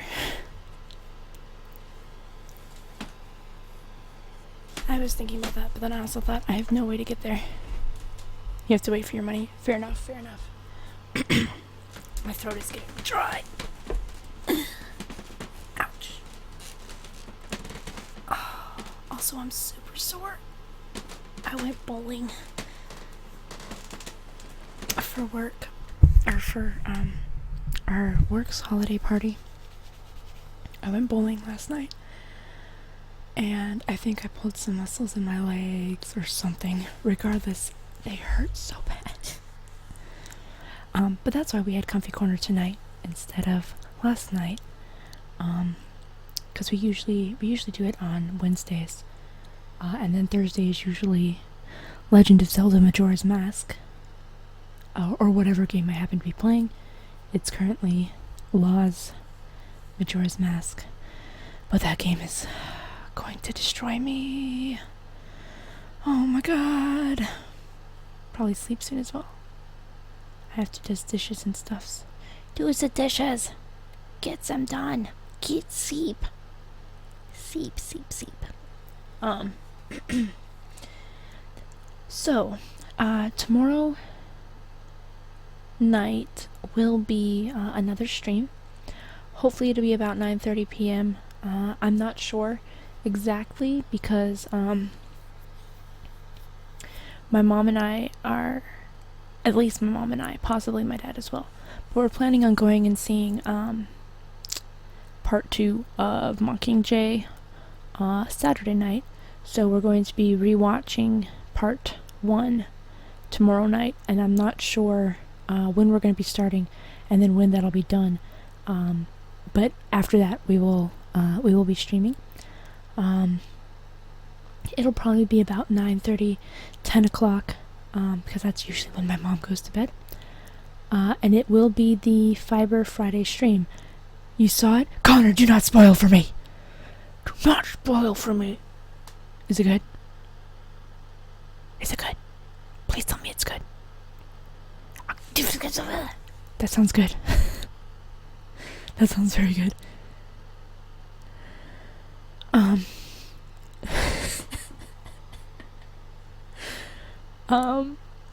But yeah, so that will be our Fiber Friday stream that we'll be doing tomorrow night, and I'm super excited because I'll probably show off my my new organization case. I did that JK at the end there. True facts, Lunar, true facts. Take that as you will. Okay, noted. But yeah, so that'll be our Fiber Friday stream tomorrow night. You can follow me on Twitter. I will keep it updated on when I will be going live. If you follow me on those other things as well, Instagram I need to update with some of my new creations, but we've got Instagram there, which I update pretty regularly. Tumblr, I need to also update my creations. I just don't do Tumblr as often, so I don't think to do that. And then YouTube, I do upload these Comfy Corner streams onto my YouTube immediately following the stream. So if you would like to, like I'm on page 180, so if you want the previous 170 pages that we've read, if you want to give yourself a little refresher before next week, or catch up on the very beginning of the book, there's also a couple videos where I read the first book, which was Tale of Despero, which was done completely in Whisper. Those are all on my YouTube, so you can follow me there, watch the books, that sort of thing. Yeah, and then we have my fellow odd streamers. They are the awesome streamers that are part of our unofficial team. Storms, Rainy, Todd, and Boo. They're all fantastic, and if you're not following them already, you should absolutely give them a follow. Wonderful streamers. And then finally, we have, if you would like to chat with me and the viewers outside of the stream. We do have the Discord app, which is for phone, for your computer. I think they have it on tablets as well. It's just a fun way to stay in contact. Every now and then I'll do a voice chat there where we can hang out and talk via voice, that sort of thing. It's a lot of fun. So, plus it takes very little CPU from what I've noticed. So if you want a chatting program that uses low CPU, Discord is an awesome program. And yeah, I hope you all have a fantastic evening. Thank you so much for coming out and hanging with us. You could have chosen to be anywhere tonight. You chose to hang here with us, with me, the book, my lovely followers, every single one of you. I love you all. I hope you all have a fantastic evening, and I will see you tomorrow night. Love you all. Good night.